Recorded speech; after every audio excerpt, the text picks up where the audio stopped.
somewhere in the sands of Egypt, or maybe in a library in Alexandria, or maybe nowhere you'd expect at all, a text was written that claims to describe how the universe began.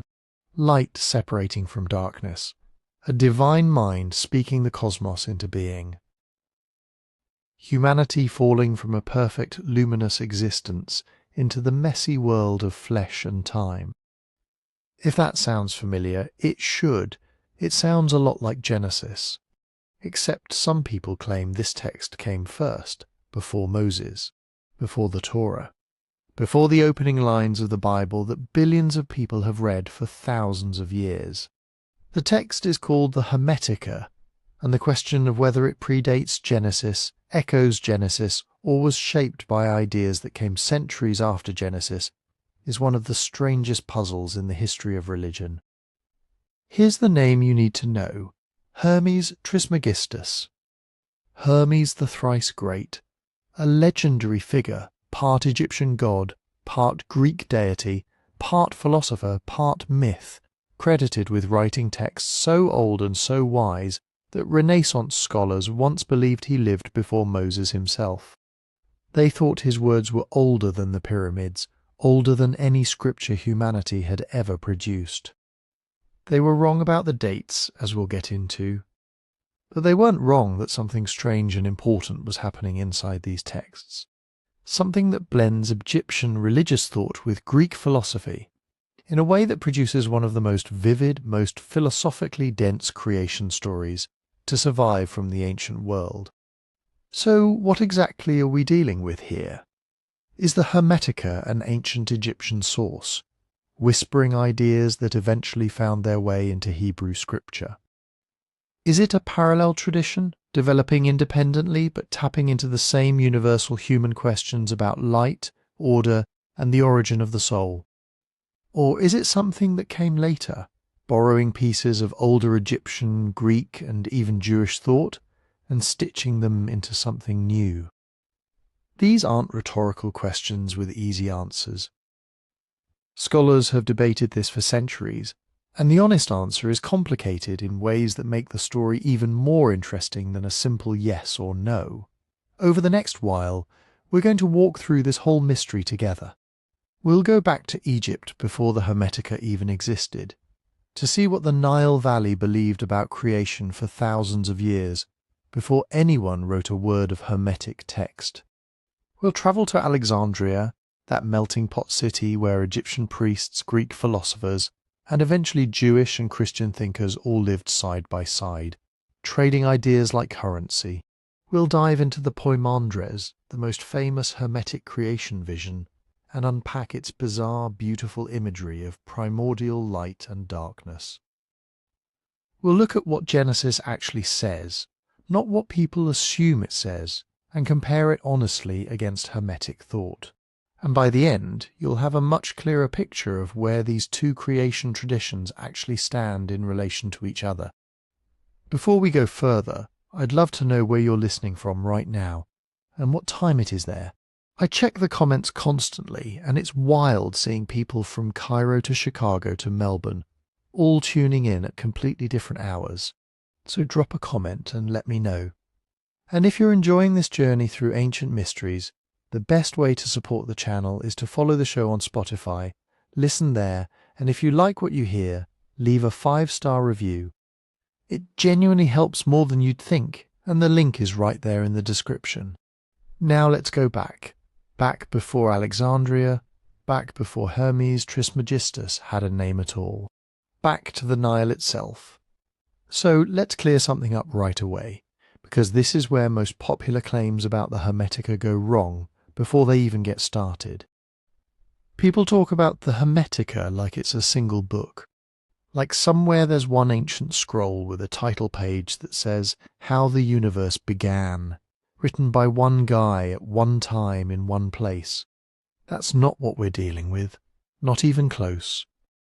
The Hermetica isn't a book, it's a library, a scattered, messy, century-spanning collection of texts written by different authors in different regions, probably decades or even centuries apart from each other, all credited to the same legendary figure.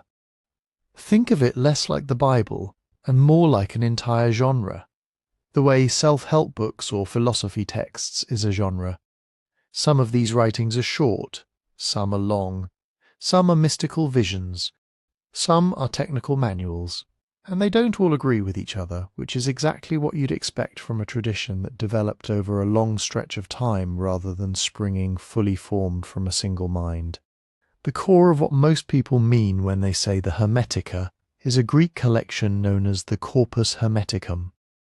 This is a set of 17 treatises, most of them fairly short, written in Greek, probably compiled sometime in the early centuries of the Roman Empire, though the ideas inside them may be older. The most famous of these treatises, the one everyone points to when they talk about creation, is called the Poimandres. We'll spend a lot of time with it later, but it's just one piece of a much bigger puzzle, one voice among 17. Then there's the Asclepius, a separate Hermetic text that survives mostly in a Latin translation, though it was almost certainly written originally in Greek. The Asclepius reads differently from the Corpus Hermeticum. It's more of a dialogue, more focused on the fate of Egypt, on temples and gods, and the decline of sacred knowledge. It even contains a strange, almost mournful prophecy about Egypt losing its religion, which some scholars think reflects real anxieties from a period when traditional Egyptian temple worship was fading under Greek and Roman rule. Beyond those two major collections there are fragments. Bits and pieces of Hermetic writing preserved by later authors who quoted them, sometimes accurately, sometimes loosely, in their own works. A Christian writer named Stobaeus, for example, collected excerpts of Hermetic texts that don't survive anywhere else. Without his collection, we'd have lost entire chunks of this tradition completely. So even what we call the Hermetica today is partly reconstructed from quotations, echoes, and fragments scattered across other people's books. It's less like reading a complete ancient text, and more like piecing together a shattered pot from shards found in different archaeological sites. Now, here's something that makes these texts feel strange and alive in a way a lot of ancient philosophy doesn't. Almost all of them are written as dialogues, not lectures. Not scripture handed down from on high conversations. Hermes Trismegistus appears as a teacher, and he's usually talking to someone. Sometimes it's his son, a figure named Tat, who asks questions the way a curious student would, sometimes confused, sometimes pushing back, sometimes having his mind blown by what he's being told.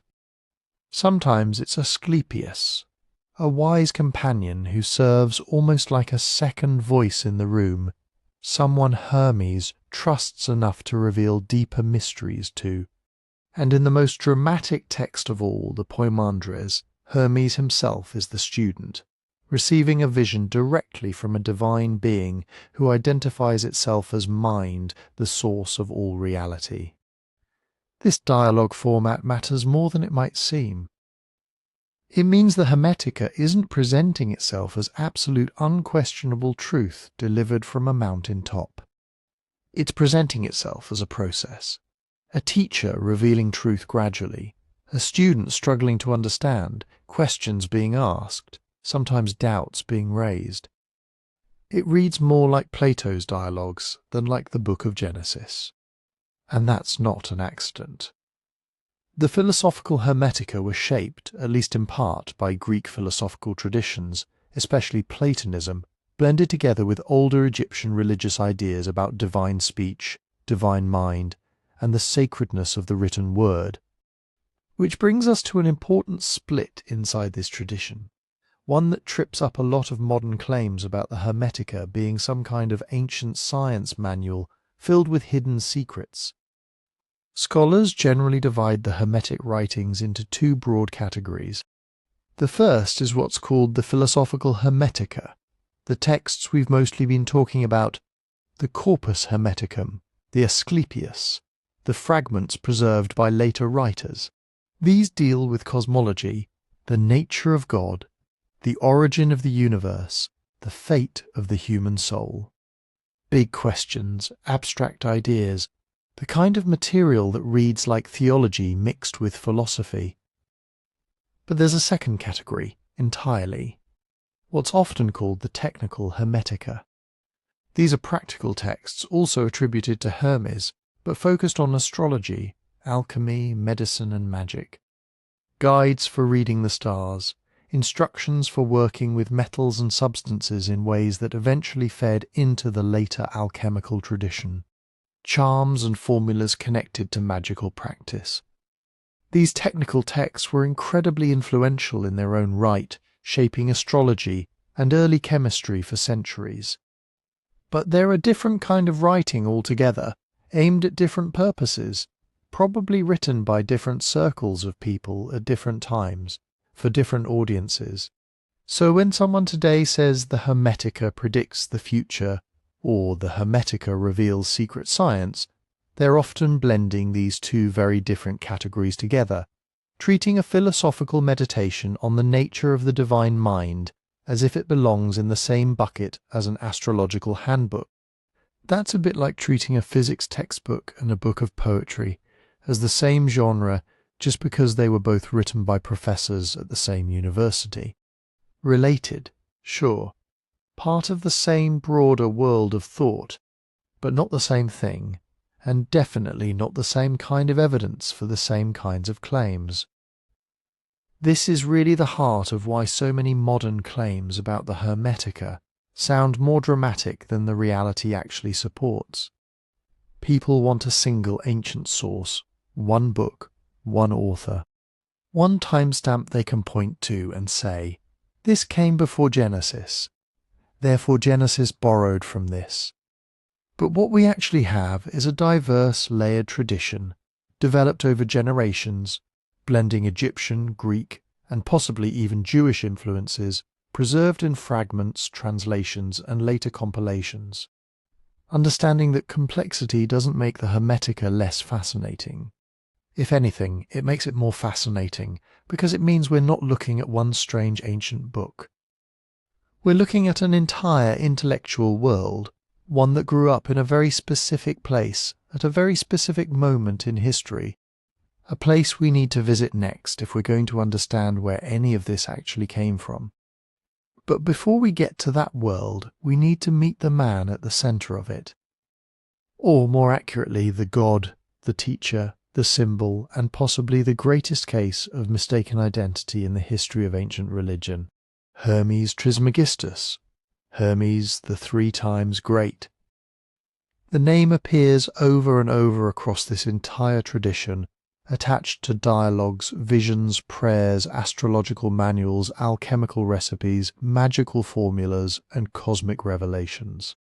For ancient readers, Hermes wasn't just another wise philosopher with some interesting ideas. He was supposed to be one of the oldest and greatest sages who had ever lived, a man who knew the secrets of creation because he had received them from the divine source itself. But Hermes Trismegistus was not, in the ordinary sense, a historical person. He was a fusion, a meeting point between two gods from two different civilizations, Greek Hermes and Egyptian Thoth. And to understand why people took his teachings so seriously, you have to understand what those two names carried with them. The Greek Hermes was a complicated figure. He was the messenger of the gods, the one who moved between Olympus, the human world, and the realm of the dead. He was associated with travel, trade, language, cleverness, boundaries, and the ability to cross from one reality into another. He guided souls after death. He carried messages that humans could not receive directly from Zeus. He was quick, elusive, impossible to pin down, a god of movement, exchange, and hidden knowledge. Then there was Thoth. In Egyptian religion, Thoth was one of the most important divine figures in the entire cosmic order. He was often shown with the head of an ibis, sometimes as a baboon, and he was associated with writing, calculation, knowledge, the moon, records, ritual language, and the measurement of time. If the universe was a vast sacred administration, with every sunrise, flood, season, offering, judgment and royal decree needing to happen in exactly the right way. Thoth was the divine mind keeping the records straight. Think about what writing meant in ancient Egypt. It wasn't just a way to send messages or keep shopping lists. Writing was power. A written name could preserve someone beyond death. Sacred words could invoke gods. Ritual texts could protect the living and guide the dead. Spells written on papyrus, carved on coffins, or painted on tomb walls were not seen as mere descriptions of reality. They were actions. They could do things. And Thoth was the master of that power. He was credited with inventing writing itself. He was the scribe of the gods, the keeper of divine books, the one who recorded the outcome when a human soul was judged after death. In Egyptian mythology, the heart of the dead person was weighed against the feather of Ma'at, the principle of truth, justice, balance, and cosmic order. And Thoth was there with his writing palette, recording the result. Not deciding on a whim, recording what was true. That detail tells you a lot about him. Thoth wasn't only a god of secret mystical knowledge. He was also a god of measurement, of correct proportions, of numbers, calendars, astronomy, and the precise language of rituals.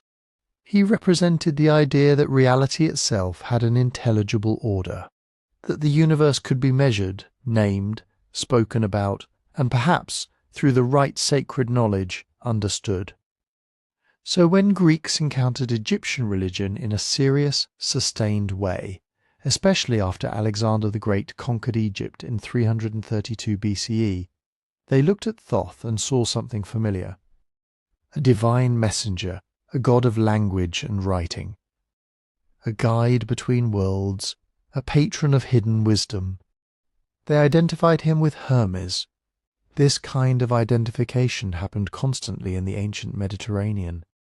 Greeks looked at foreign gods and asked, which of our gods is most like this one?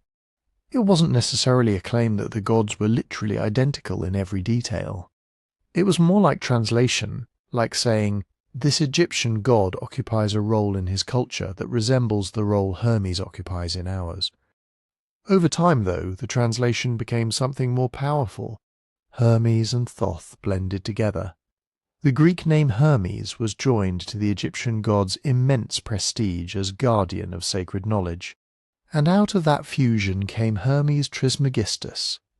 Trismegistus means 3 times greatest, or thrice great. It sounds dramatic because it is dramatic. Imagine calling someone not merely wise, not even the wisest, but wise on 3 different cosmic levels at once. Ancient Egyptian religious language often used repeated titles to intensify divine greatness, and there are Egyptian descriptions of Thoth as great, great, great. Greek-speaking Egyptians could render that idea as Trismegistus.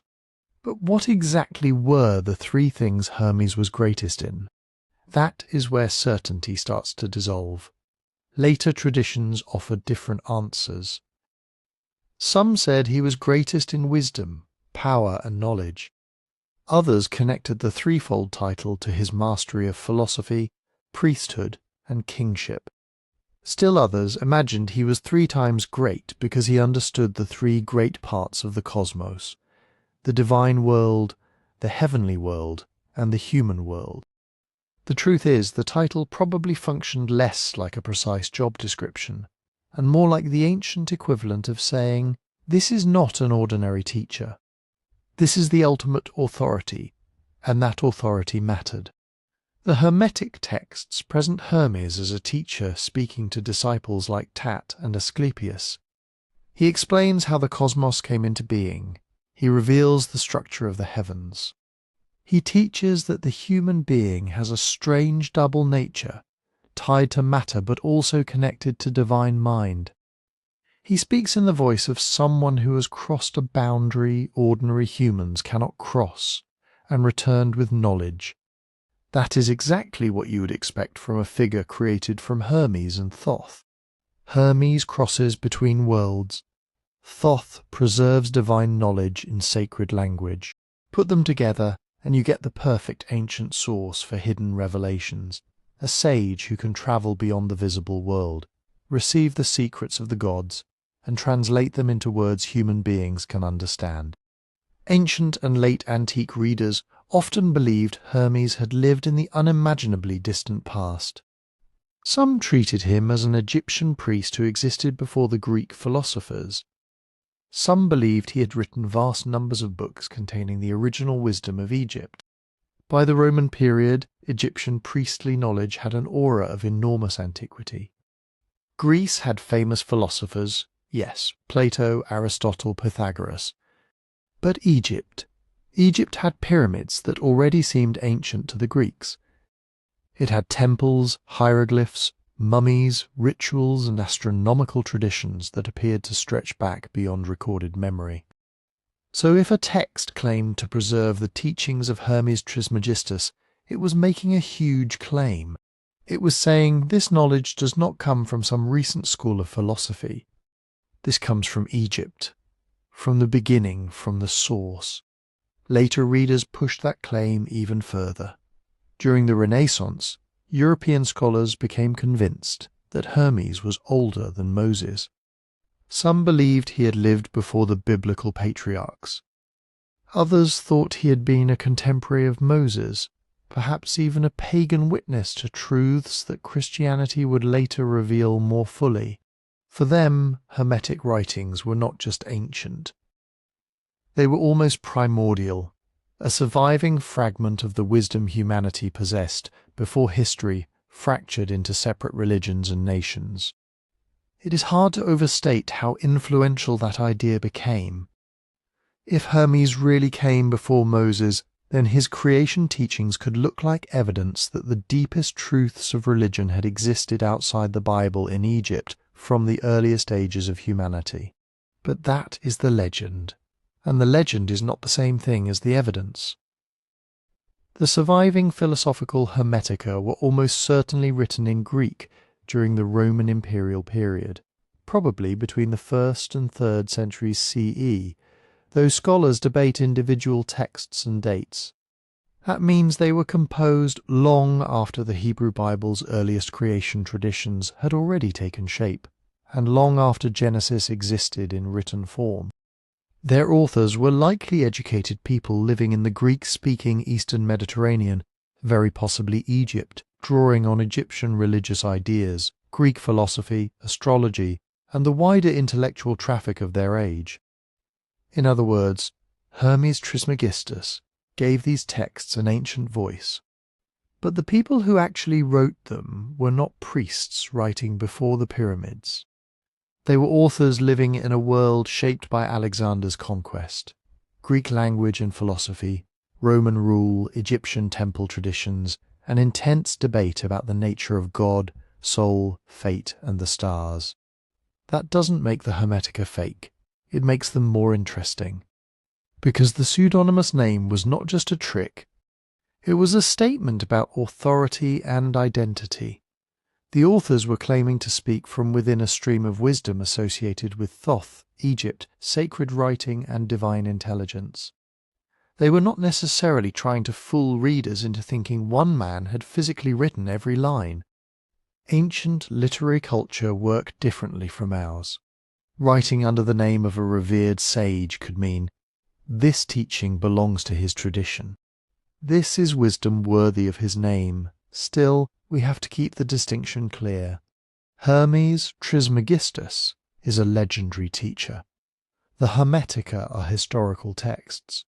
The figure may be timeless, but the writings came from a particular time and place. And once we separate the timeless sage from the real world that created his books, a much sharper question appears. What did Egypt itself already believe about creation, divine speech, order, darkness, water, and the first beginning long before anyone wrote a Hermetic dialogue in Greek? The answer is not one story, and that matters more than it might seem. When people talk about the Egyptian creation myth, they often imagine there must have been a single official account, one Egyptian Genesis, one sacred text that everyone knew, repeated by every priest from the Nile Delta to the southern border. But ancient Egypt didn't work that way. Egyptian civilization lasted for more than 3,000 years. That is longer than the entire time separating us from the Roman Empire. Cities rose, temples gained influence, dynasties collapsed, foreign rulers arrived, languages changed, and local cults developed their own powerful traditions.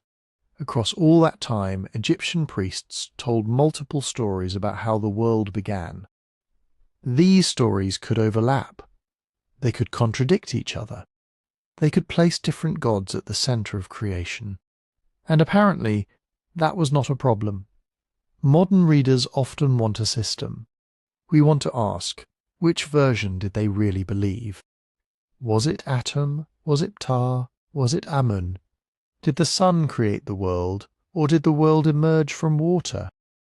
But Egyptian religious thought was not trying to produce one final answer that eliminated every other answer. It was trying to describe a reality too large for one image. Think of it like looking at the Nile from different places. At one point, it is a narrow river between cliffs. Somewhere else, it spreads into fields and marshes. Far to the north, it breaks apart into channels and disappears into the sea. Same river, different view. Egyptian creation traditions often worked in exactly that way.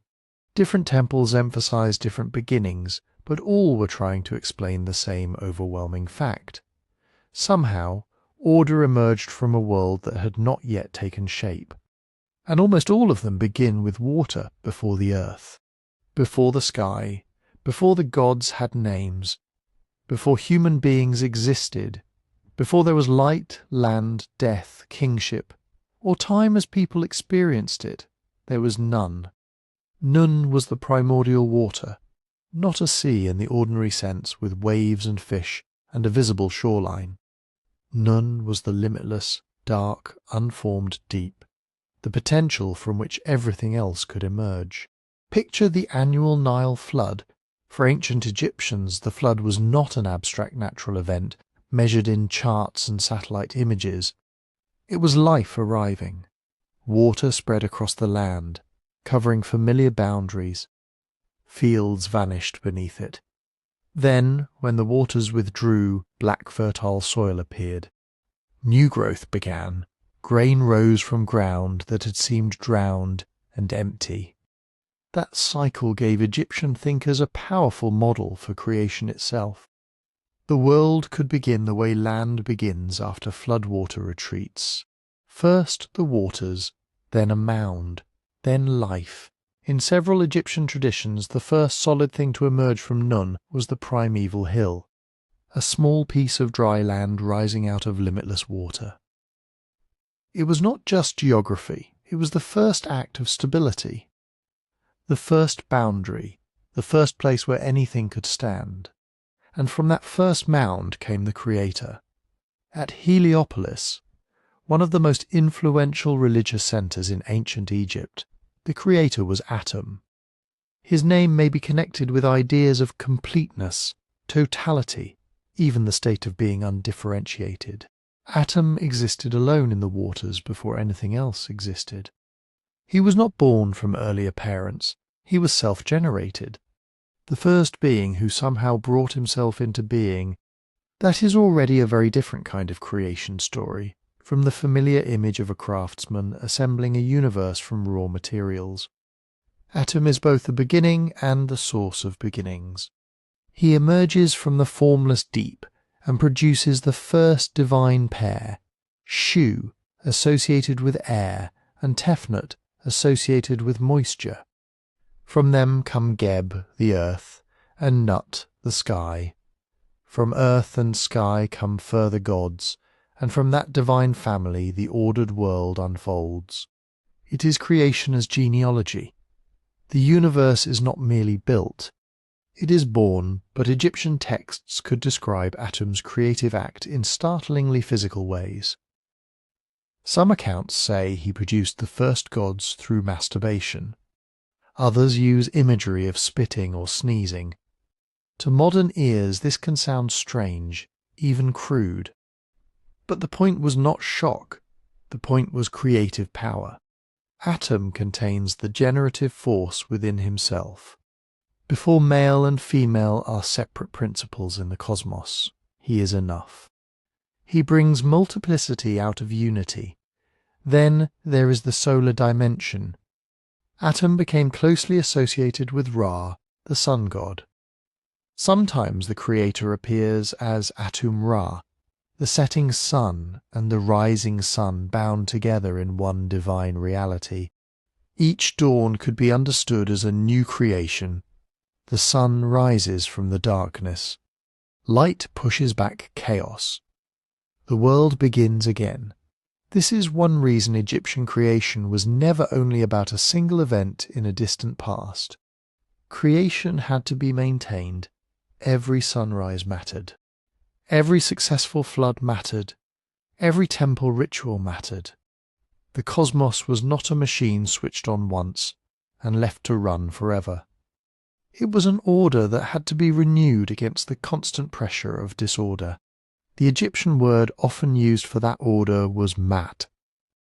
Ma'at meant truth, justice, balance, rightness, the proper arrangement of things.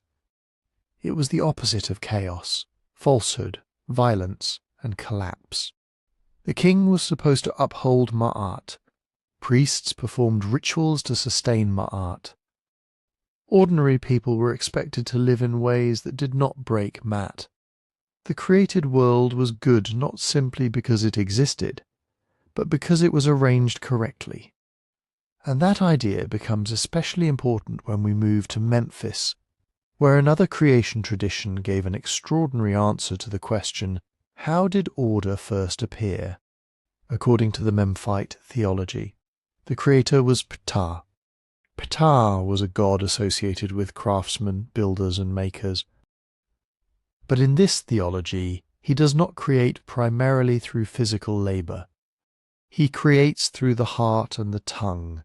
Now, in Egyptian thought, the heart was not merely the seat of emotion. It was also the center of thought, intention, understanding, and decision. The heart conceived, the tongue expressed. Ptah thinks the world in his heart. Then he speaks it into being with his tongue. Gods, places, sacred names, rituals, living things, the structures of the cosmos itself. First they are conceived inwardly, then they are brought outwardly through speech. It is one of the ancient world's most remarkable statements about creation, through intellect and word, and notice how close this comes to themes that will later appear in Hermetic writings. Reality begins not as blind matter colliding in darkness, but as intelligible order. Mind is not an accidental byproduct of the universe.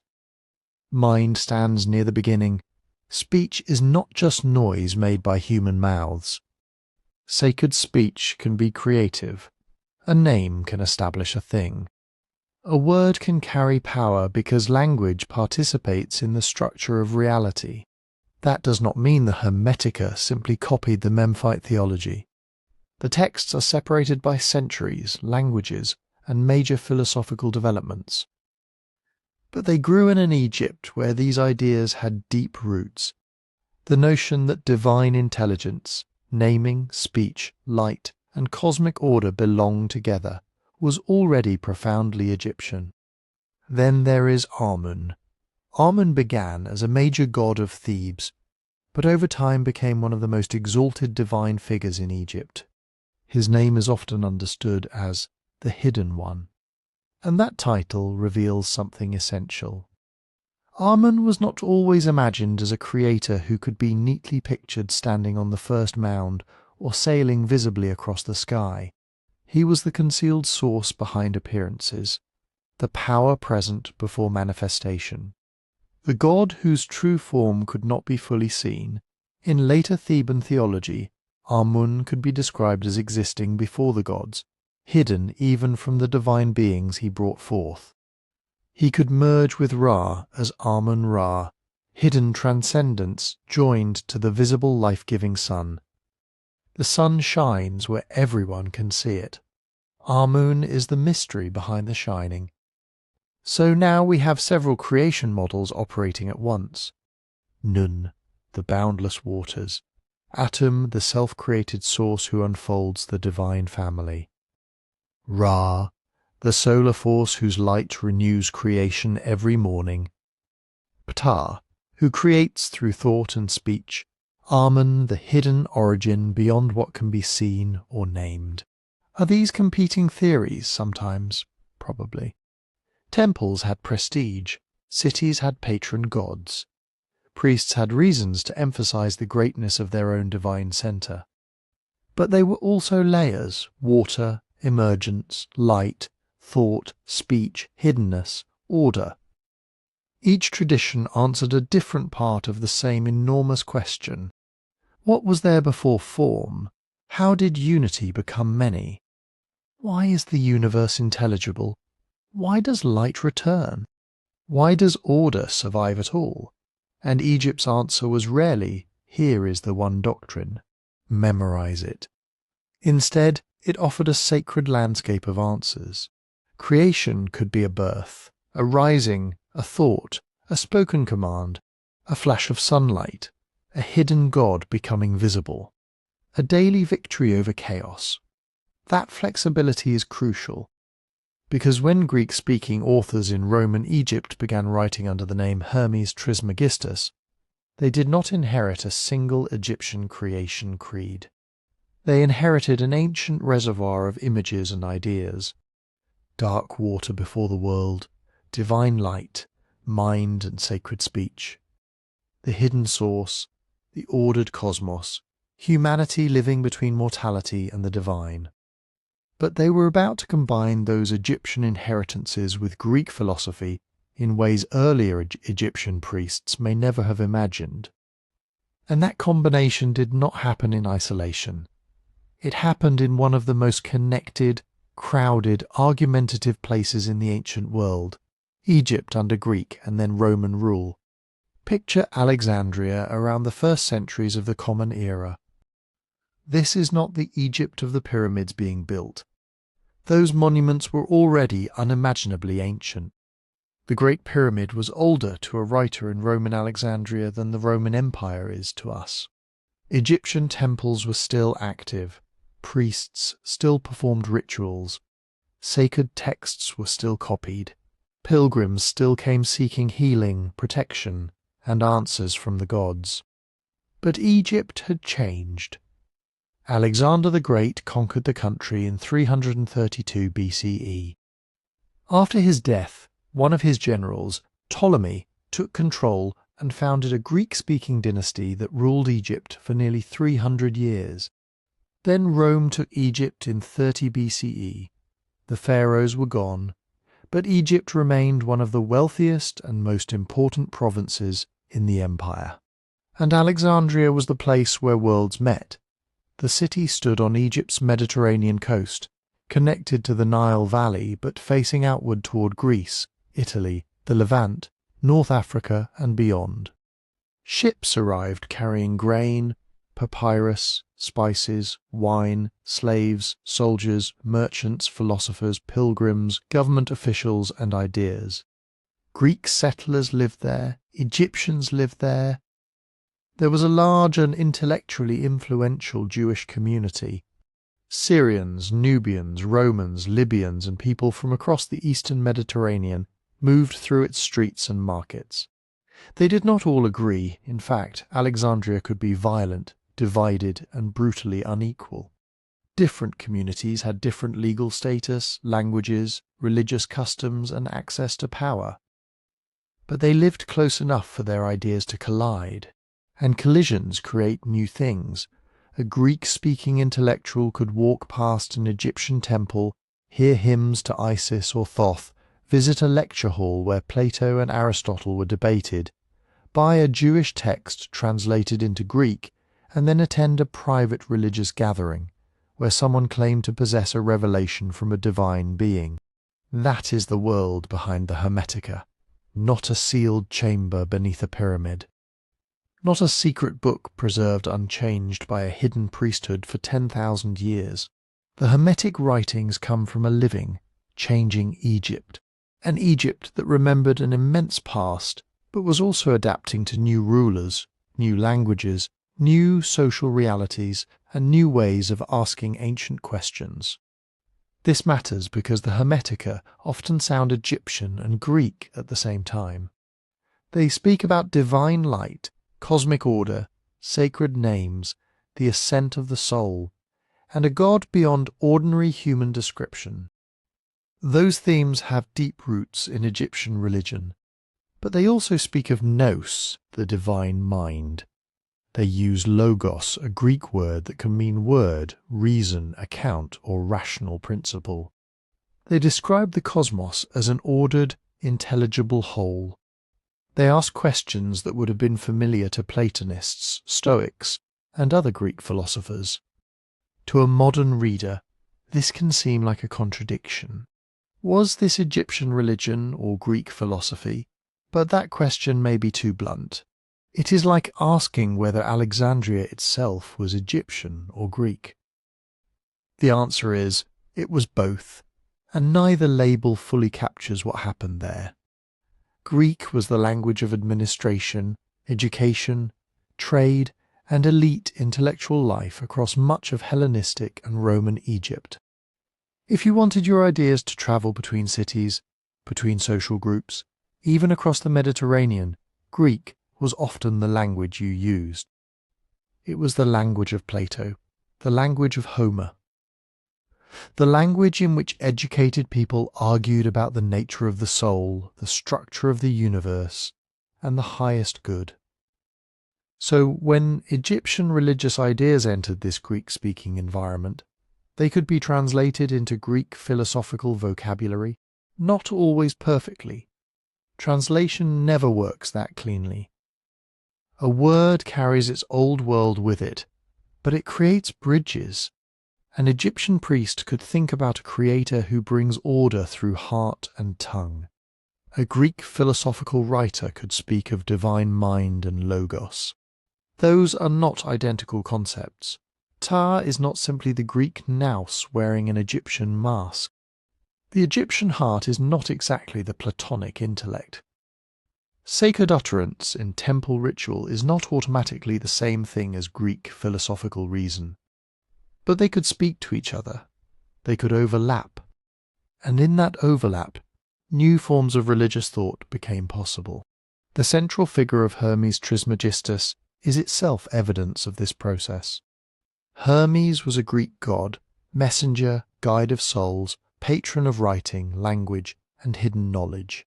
Thoth was an Egyptian god, master of writing, calculation, sacred speech, records, wisdom, and cosmic order. Greek visitors to Egypt saw similarities between them. Egyptians living in a Greek world could use the name Hermes for a figure shaped by Thoth. Over time, Hermes Trismegistus became the imagined source of teachings that were neither simply Greek nor simply traditional Egyptian. He became a wise Egyptian sage speaking Greek philosophy, or a Greek divine messenger carrying Egyptian priestly wisdom, or, depending on the text, something larger than either category. That blending was not unusual. Ancient Mediterranean religion was full of it. Isis was worshipped far beyond Egypt. Serapis, a god promoted under the Ptolemies, combined Egyptian and Greek features and gained temples across the Roman world. Jews in Alexandria translated the Hebrew scriptures into Greek in what became known as the Septuagint. Greek philosophical schools increasingly discussed divine unity, providence, fate, and the soul in terms that could overlap with religious traditions from Egypt, Syria, and Persia. The ancient world was not divided into neat boxes labelled religion, philosophy, magic, and science. A temple priest might be a ritual specialist, a keeper of old texts, an astronomer, a healer, and an expert in sacred language. An educated elite might study philosophy while consulting astrologers, participating in mystery cults, and praying in temples. A text could contain a prayer, a cosmology, moral teaching, and instructions for spiritual transformation, without seeing any tension between them. The Hermetica emerged from exactly that kind of world. Some Hermetic texts read like dialogues between a teacher and a student. Others are prayers. Some offer sweeping visions of creation. Some discuss astrology, the movement of the planets, the nature of the body, and the fate of the soul. Others belong to what scholars call technical Hermetica, writings on alchemy, astrology, medicine, and occult powers. That range tells us something important. Hermetic was not one church with a fixed creed. There is no evidence for a single organized Hermetic religion with one temple hierarchy, one official scripture, and one agreed set of doctrines.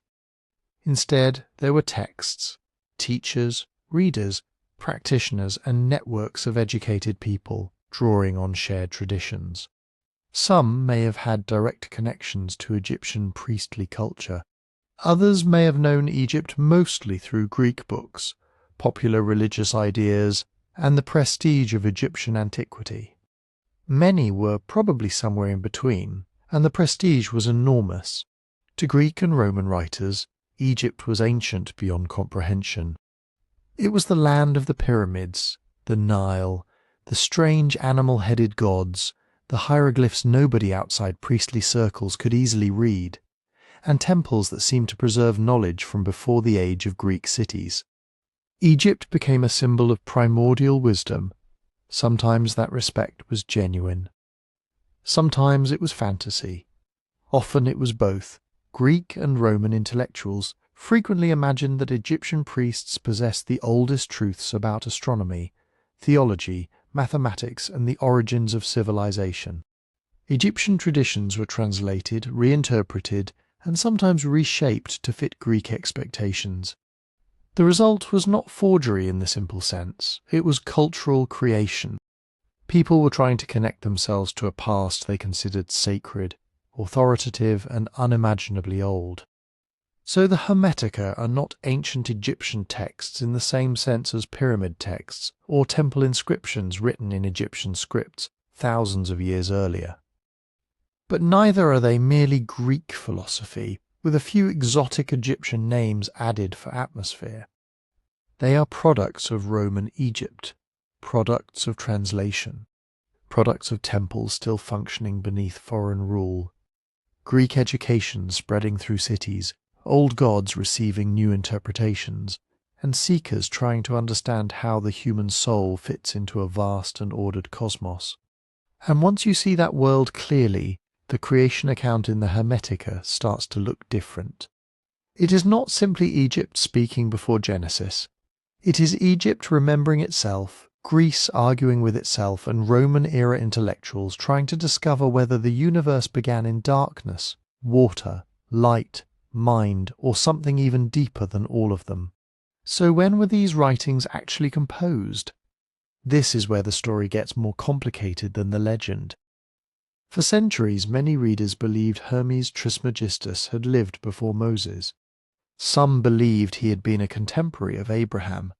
Others placed him before the flood. During the Renaissance, European scholars treated the Hermetica as the surviving voice of Egypt's first age of wisdom, ancient testimony from before Greek philosophy, before biblical revelation, maybe before history itself. And you can understand why. The texts speak with enormous confidence. Hermes is not presented as a new thinker testing an idea in a classroom. He is a teacher receiving revelation from divine mind. He speaks to disciples with names like Tat, Asclepius, and Ammon. He explains the structure of reality as though he is remembering something humanity has forgotten. But a text claiming ancient wisdom is not the same thing as a text written in extreme antiquity. That distinction is everything. The major philosophical Hermetica, the dialogues now gathered under names like the Corpus Hermeticum and the Asclepius, are generally dated by scholars to Roman Egypt. Most likely they were written between roughly the 1st and 3rd centuries of the Common Era. Some may be earlier, some may be later. Individual texts are difficult to date with precision because they do not come with title pages saying, Written in Alexandria, 146 CE, ancient writers were not trying to make life easy for historians 2,000 years later. But the broad picture is clear. The surviving philosophical Hermetica are not texts from the age of the pyramids. They are products of the Hellenistic and Roman world, written many centuries after the Hebrew Bible's earliest creation traditions had already begun taking shape. That does not make them less fascinating. If anything, it makes them more fascinating. Because now we are looking at Egyptian religious memory meeting Greek philosophy in one of the most intellectually explosive periods of the ancient world. So how do scholars date them? They start with the language. The philosophical Hermetica were written mainly in Greek. Not the Greek of Homer, not the Greek of classical Athens in the 5th century BCE. They used the vocabulary and intellectual habits of the Hellenistic and Roman periods. Terms like nous, divine mind, logos, divine word or reason, and cosmos, the ordered universe, belonged to debates that had been developing in Greek philosophy for centuries. You can hear Plato in these texts. You can hear Stoic ideas about divine reason filling the cosmos. You can hear Middle Platonism, the philosophical movement that tried to explain how a supreme, perfect God could relate to the changing material world below. But this is not simply Greek philosophy copied onto Egyptian paper. The Hermetica also preserve religious patterns that feel deeply at home in Egypt. Sacred knowledge revealed by a divine teacher, the power of divine names, the soul's ascent, cosmic renewal, temple piety, and the sense that human beings can recover a lost divine identity through purification and understanding. The language tells us when these texts were written. The ideas tell us where they came from, and those are not the same question. A Roman-era text can contain traditions far older than Rome. A Greek dialogue can preserve Egyptian ways of imagining divine speech, cosmic order, and the relationship between humanity and the gods. But preserving an old idea is not the same as preserving an unchanged old document. Think of it like a river. The water in front of you may have travelled from distant mountains. It may carry minerals from ancient stone, soil from forests, and rain that fell far upstream. But the river you are looking at is still flowing through the landscape of its own time. The Hermetica are like that. Their currents may run deep into Egypt's religious past. But the surviving texts flow through the world of Greek-speaking Roman Egypt. Philosophy provides another clue. The Hermetic writers discuss questions that became especially important in the first few centuries of the Common Era. Is the highest God beyond the visible cosmos? Is the universe eternal or created? How does divine mind produce order? What is the role of fate? Can the human soul rise beyond the planetary powers? How can a mortal being contain something divine? Those questions were everywhere in the intellectual world of the Roman Empire. Platonists argued about them. Stoics argued about them. Jewish thinkers writing in Greek argued about them. Early Christians argued about them. Gnostic teachers built entire systems around them. The Hermetica entered that conversation, sometimes agreeing, sometimes taking their own strange direction. Then there is the manuscript evidence. This is another point people often misunderstand. The oldest surviving physical copies of many Hermetic works are much later than the works themselves. The Greek manuscripts of the Corpus Hermeticum that reached Renaissance Europe were copied in the medieval period. The Latin Asclepius survived through medieval manuscript traditions. Other Hermetic passages appear as quotations or excerpts preserved by later writers. That does not mean the texts were invented in the Middle Ages. We have evidence that Christian writers such as Lactantius, writing in the early 4th century, knew Hermetic material and quoted it. Augustine also discussed Hermes Trismegistus, and discoveries in Egypt, including Coptic Hermetic texts preserved among the Nag Hammadi writings, show that Hermetic ideas circulated in late antiquity. But manuscript survival gives us a warning. What survives is not always what was first written. A text can be copied, translated, abbreviated, combined with another text, or reshaped by generations of readers. We are often reconstructing the ancient past from fragments that passed through many hands, and that makes claims of extreme antiquity very difficult to verify. Could an Egyptian priestly tradition have preserved old cosmological ideas for centuries? Absolutely. Egyptian temples maintained rituals, myths, sacred names, and written traditions across astonishing spans of time. Could Greek-speaking authors have drawn on teachings no longer available to us? Certainly. Could some Hermetic concepts echo much older Egyptian ways of thinking about creation from water, darkness, speech, light, and divine order? That is entirely possible. But can we point to a surviving Hermetic manuscript from before Genesis and say, here is the proof?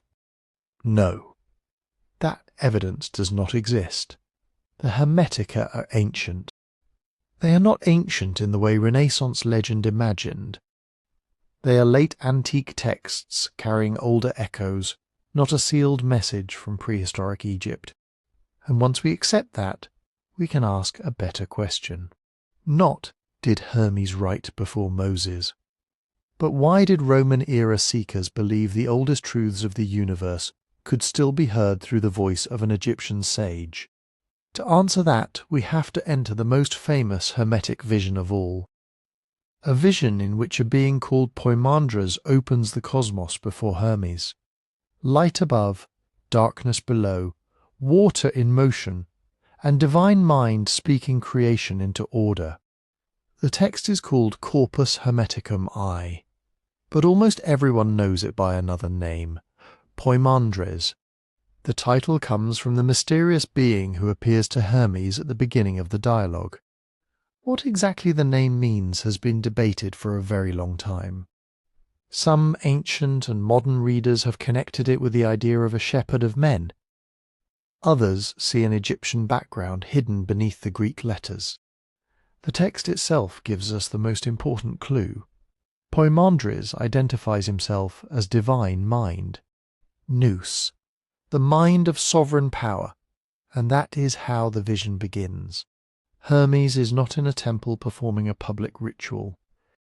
He is not debating philosophers in a crowded square. He is alone, absorbed in thought, trying to understand the nature of things. What is reality? Where did the cosmos come from? What is the source of life? Questions people had been asking for thousands of years and are still asking now. Then something happens. Hermes says his bodily senses became suspended, almost as if sleep had taken him. But he is not simply dreaming. His mind becomes intensely awake. Before him appears an immense being, vast beyond measure, who asks a direct question. What do you wish to hear and see? What do you wish to understand? Imagine that moment. You have spent your entire life wondering why anything exists at all. And then the intelligence behind the universe turns toward you and says, ask. Hermes answers that he wants to know the nature of things. He wants to understand God. He wants to know the origin of the cosmos. Poimandres does not give him a short answer. He gives him a vision. First Hermes sees light, not an ordinary lamp or sunlight shining across the earth. This is a beautiful, joyful light, a light so overwhelming that Hermes falls in love with it. And Poimandres tells him that this light is divine, mind itself. It is God. Before the movement of the world, before the divisions of the elements, before the machinery of fate begins turning, there is luminous intelligence. But then the vision changes. Below the light, Hermes sees darkness. A frightening darkness. It twists and coils downward, disturbed and unsettled. The darkness becomes watery, a kind of wet chaos, turbulent and without clear form. A sound rises from it, mournful and inexpressible, as if the universe is groaning before it has found a voice. This is one reason Poimandres attracts so much attention. Light above, darkness below, waters in motion, order waiting to emerge from confusion. Anyone familiar with ancient creation stories can hear the echo. Egyptian traditions often imagined the first world rising from the primeval waters of none. Greek philosophers had their own language for chaos, matter, and cosmic order. And readers of Genesis immediately notice the opening image of darkness over the deep, with God's Spirit moving over the waters. The resemblance is real, but resemblance is not proof that one text copied another. These images travelled widely through the ancient Mediterranean because they answered a basic human question. What could the world have looked like before it became a world? Probably not like a finished city, probably not like a garden. More like darkness, water, depth, silence, and unrealized possibility. Then, in the Poimandres vision, divine word enters the scene. From the light comes the logos, the word, reason, or ordering speech of God. Greek logos is difficult to translate because it means more than spoken language. It can mean reason, pattern, intelligibility, the principle that makes a universe understandable rather than random. The word descends upon the watery nature, and suddenly the chaos begins to change. The heavy elements separate from the lighter ones. Fire rises, air takes its place. The waters and earth become distinct. What had been confused becomes arranged. What had been mute receives movement, rhythm, and structure. This is not creation described as a craftsman building the universe piece by piece with his hands. It is creation as divine intelligence, imposing order through mind and word. The cosmos comes into being because reality is not ultimately blind. It has pattern. It has reason. It can be known because, at its deepest level, it was shaped by knowing. And that idea mattered enormously to Hermetic readers. If the universe came from divine mind, then studying the cosmos was not merely astronomy. It was spiritual investigation. To understand the stars, the elements, the cycles of life and death, was to trace the imprint of mind within the visible world. But the world Poimandres reveals is not simple.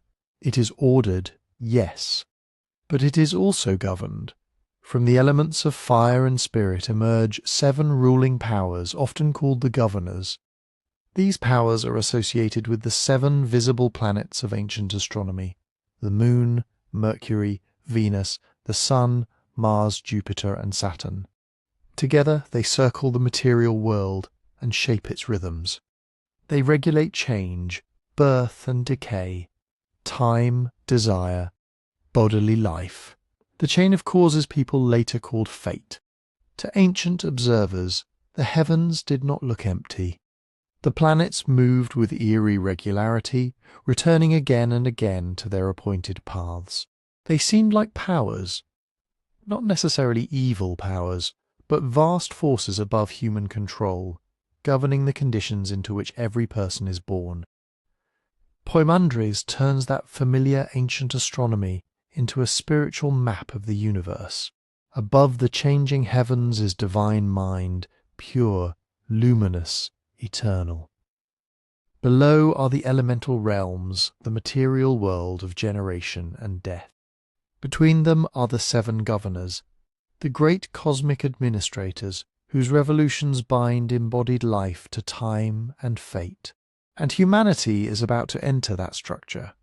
That is where the vision becomes even stranger. Because the next part of Poimandres is not just an account of how the cosmos was made. It is an account of why human beings feel divided against themselves, drawn toward heaven, trapped in matter, capable of thought that reaches beyond the stars, yet living in bodies that age, hunger, fear, and die. But before we get to humanity's descent, notice what Poimandres has already done. It has gathered some of the most powerful creation images in the ancient world into one revelation: divine light, dark waters, a creative word, cosmic separation, heavenly rulers, and a universe arranged by intelligence. That is why modern comparisons with Genesis so often begin here. Not because Poimandres is older than Genesis. The surviving text is almost certainly much later. Not because it gives us a secret missing chapter of the Bible. It does not. But because it shows that in Roman Egypt, thinkers were still wrestling with the same immense images: light and darkness, water and spirit, speech and creation, the order of heaven, and the mystery of what a human being is doing inside a cosmos like this. And in Poimandres, the answer begins with a startling claim. The world is not merely made by mind, it is saturated with it. And that claim changes the meaning of every image in the vision. The light Hermes sees is not just the first thing to appear in a sequence. It is not simply the ancient equivalent of switching on the sun. In Poimandres, light means presence, awareness, intelligibility. It is the sign that reality is rooted in something that knows itself. Poimandres identifies that light with mind, nous, and with God. That matters because the Hermetic cosmos is not born from an accident. It is not a blind collision of matter moving through empty space. Before the visible universe has shape, there is divine consciousness. There is a source capable of understanding, ordering, and giving life. Think about what that means.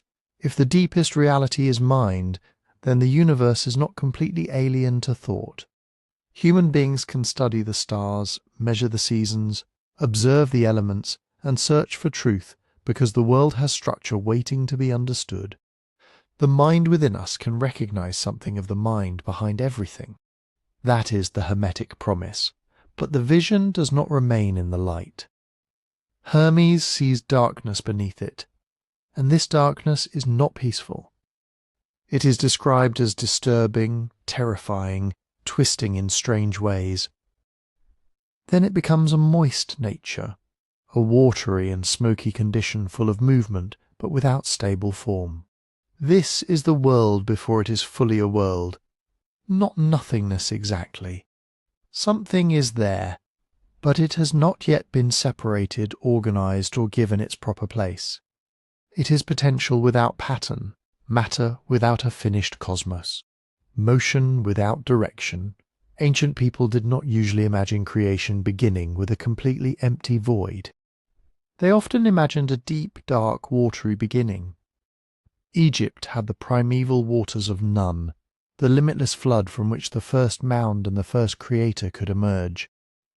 Mesopotamian traditions spoke of primordial waters before the familiar world of gods and cities. Greek thinkers argued over chaos, limitless substance, and the raw material from which ordered reality took shape. Water made sense as an image for this. Water has no fixed form of its own. It flows, it spreads, it swallows boundaries. It can nourish life, but it can also destroy the structures people depend on. For a civilization built around the Nile, that double meaning would have been impossible to miss. The flood brought fertility, but uncontrolled water could also mean danger, confusion, and death. So when Poimandres shows Hermes a dark, moist nature below divine light, it is not necessarily describing literal water floating somewhere beneath heaven. It is using the language of primordial disorder. The world is still mixed together.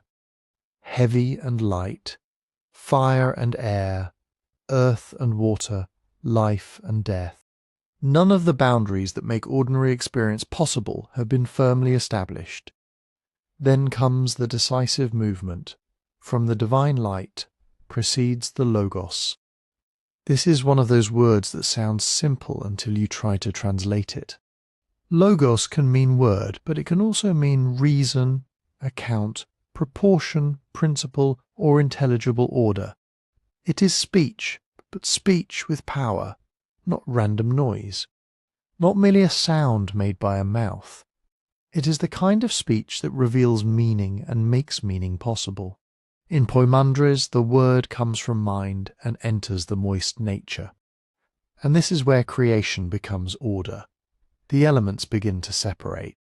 The lighter elements rise, fire moves upward, air takes its proper place. The denser material elements remain below. The universe becomes layered, structured, and alive with motion. Notice what the text is doing here. Creation is not presented as divine mind wrestling with an equal and opposite force. Darkness and watery nature are not rival gods capable of defeating the light. They are subordinate conditions, chaotic and unformed, awaiting the ordering action of the Logos. The word does not merely describe order, it produces it. This is why Logos is so important in the Hermetic vision. The cosmos is arranged because divine intelligence becomes active within the disorder. The universe becomes a cosmos, a Greek word meaning an ordered arrangement, even something beautiful, because mind gives nature pattern. And once there is pattern, there can be life. There can be cycles. Elements, stars, bodies, time, birth, death, the entire visible universe depends on this first separation, this first act of distinction. Before order, everything is mixed. After order, each thing has a place. Fire above, earth below, the heavens in motion, the material realm changing and generating life. It is a powerful picture, and it is exactly where readers begin comparing Poimandres to Genesis. Genesis 1 opens with darkness over the face of the deep. Water is present. Then God speaks, "Let there be light." Light appears, and God separates light from darkness. Over the following days, boundaries are established. Waters are divided. Dry land appears. The world becomes habitable through acts of distinction. The parallels are obvious. Light before the finished world. Darkness, the deep, water, divine speech, separation, order emerging from an unformed beginning. But obvious parallels can be misleading if we move too fast. Poimandres does not tell the same story as Genesis in Greek philosophical language. Genesis does not present exactly the same kind of divine mind, logos elements and cosmic hierarchy found in Hermetic teaching. The texts belong to different literary worlds, different religious traditions and different historical moments. Genesis is part of ancient Israelite scripture, shaped over a long and complex history. Poimandres survives in a Greek text from Roman Egypt, probably composed centuries later than the earliest forms of Genesis. Even if Hermetic authors knew Jewish ideas, and some scholars think intellectual exchange in Egypt is possible, the similarities alone cannot prove direct borrowing. That is the crucial point. Two ancient texts can share imagery without one copying the other. Darkness and water are almost universal creation images because they express something human beings everywhere understand. Before order, there is uncertainty. Before solid ground, there is depth. Before meaningful speech, there is silence or noise. Before a world can support life, boundaries must be drawn. And light is the natural opposite. Light lets things be seen. It makes direction possible. It turns confusion into recognition. Across many ancient traditions, light becomes a symbol not only of physical illumination, but of knowledge, life, divine presence, and the victory of form over chaos. What makes Poimandres distinctive is the way it connects all of this to consciousness. The first light is mind. The creative force is logos. The cosmos is ordered because it is rational, and human beings who possess mind and speech are not strangers to that order. They are connected to it at the deepest level, but that connection comes with a problem. If humanity has its source in divine mind, why do human beings live down here among darkness, matter, change, and death? Poimandres is about to answer that question, and its answer is one of the strangest and most influential myths in the Hermetic tradition. To understand the answer, we need to slow down and look at the machinery of creation in Hermetic thought. Because Poimandres is not saying that God made a universe and then stepped back to watch it run. It is saying that reality unfolds through a chain. Mind, word, nature, the heavens, the rulers of the heavens, the material world below. Everything has a place. Everything receives its character from the level above it. And humanity stands in the middle, connected upward to divine intelligence and downward to the world of bodies, appetite, change, and death. At the top of that chain is nous. Nu is usually translated as mind, but that can sound too small in modern English. We hear mind and think of private thoughts inside a human skull. Memory, imagination, worry, a running commentary that keeps us awake at 3 a.m. Hermetic nous is nothing like that. It is divine intelligence. The power by which reality is known, ordered, and made alive. It does not have to discover the truth through trial and error. It is the source from which truth, order, and understanding proceed in the first place. In Poimandres, the divine mind reveals itself to Hermes.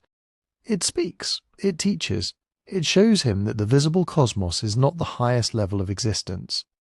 The stars, the elements, the changing world of birth and death, all of it belongs to a lower realm. Real, powerful, beautiful even, but not ultimate. The ultimate reality is conscious. That is the big Hermetic claim. The cosmos can be understood because it comes from intelligence. The rhythms of the planets, the transformations of the elements, the growth of plants, the movement of the body, the cycles of death and renewal. None of these are just meaningless events. They belong to an ordered whole. That does not mean Hermetic writers had modern science. They did not. Their model of the universe included things we now know are wrong. A geocentric cosmos, elemental physics, heavenly spheres and planets understood as living powers. But underneath those ancient assumptions is a serious philosophical idea. If the world has intelligible structure, then the human mind can search for it. You can see why this was attractive. It turns knowledge into more than a practical tool. Studying the heavens is not just useful for predicting seasons. Studying nature is not just useful for medicine or agriculture. Knowledge becomes a spiritual act. To understand the order of the world is, in some sense, to turn back toward the mind from which that order came. And this is where logos enters again. The logos comes forth from nous. The word comes from mind. But again, do not picture a sentence floating through empty space like a divine command shouted into darkness. Logos is speech, yes, but it is also reason in motion. It is intelligence becoming active, the pattern within divine mind becoming the structure of the cosmos. Think of an architect. Before the building exists, there is an idea. Not just a vague wish for some kind of house. There is a plan, measurements, proportions, a relationship between foundations, walls, doors, windows, and roof. The plan is not the building, but without the plan, the materials remain a pile of stone, wood, and metal. In Hermetic thought, the logos is something like that plan, except infinitely more alive and powerful. It does not merely organize dead materials from outside. It enters nature and gives it motion, proportion, and generative power. Nature becomes capable of producing. The elements take their places. The heavens begin their movements. Time becomes meaningful because there are cycles to measure. The material world becomes a realm of growth, decay, reproduction, transformation, and death. This is creation as intelligible order. Not only fabrication, not just, here is matter, now assemble it. The Hermetic universe is made into a cosmos because mind communicates form to nature. And nature, once ordered, becomes the living field in which all earthly things come to be. But there is another step. The Logos joins with the creative power, often described as the demiurge, the craftsman or maker. In Poimandres, this maker brings forth the 7 governors, the powers associated with the 7 wandering planets known to the ancient world: Moon, Mercury, Venus, Sun, Mars, Jupiter and Saturn. These governors will oversee the heavenly circles and the world beneath them. And that is where Hermetic creation gets more complicated than a simple story of God said it, and it happened. The divine mind remains above. The Logos carries divine order outward. The Maker establishes the cosmic framework. The 7 governors regulate the motions of the heavens, the passing of time, and eventually the conditions of embodied human life. It is a universe with layers, and every layer matters. Now, this language is unmistakably Greek in part. Nous, logos, demiurge, cosmos. These are terms shaped by Greek philosophical traditions, especially Platonism and Stoicism. The Hermetica were written in Greek, probably in Roman Egypt, in a world where Egyptian priests, Greek-speaking intellectuals, Jewish communities, merchants, officials, and religious seekers lived in contact with one another. So yes, Greek philosophy is in the room, but that does not mean Egypt has vanished. The Hermetic universe still carries Egyptian habits of thought: creation as the emergence of order from watery disorder, the world as a living and sacred system, the importance of cosmic renewal, divine powers expressed through many functions and names, and humanity's ability to participate in divine life through knowledge and ritual transformation. This is not pure Greece with Egyptian decorations added afterward. It is better understood as a product of Egypt under Greek and Roman rule. A blended intellectual world, Greek philosophical vocabulary doing work inside a religious landscape that remained deeply Egyptian. And what about Genesis? At first glance, the comparison seems straightforward. In Genesis, God speaks, and the world takes shape. Let there be light, then separation, then sky, sea, land, plants, lights in heaven, animals and humans. Divine speech creates order there too, but the meaning is different. Genesis does not lay out a chain of nous, logos, demiurge, nature, and planetary rulers. Its God speaks directly and sovereignly. The sun, moon, and stars are not cosmic governors controlling fate. They are created objects, lights placed in the heavens to mark signs, seasons, days, and years. That difference is enormous. In later Jewish and Christian interpretation, divine word could become a major theological idea. Greek-speaking Jewish writers, especially Philo of Alexandria, used logos language in ways that invited comparison with Greek philosophy. The Gospel of John opens with the famous line, "In the beginning was the Word." But those are later interpretive developments, not a simple key to Genesis 1 itself. Genesis begins with Israel's God creating and ordering the world. Poimandres begins with divine mind revealing how reality flows through levels of intelligence, speech, nature, and cosmic power. They can sound similar from far away. Up close, they are building very different universes. And in the Hermetic universe, those 7 heavenly rulers are about to become much more than astronomical details. They will become the architecture of fate itself, the 7 governors.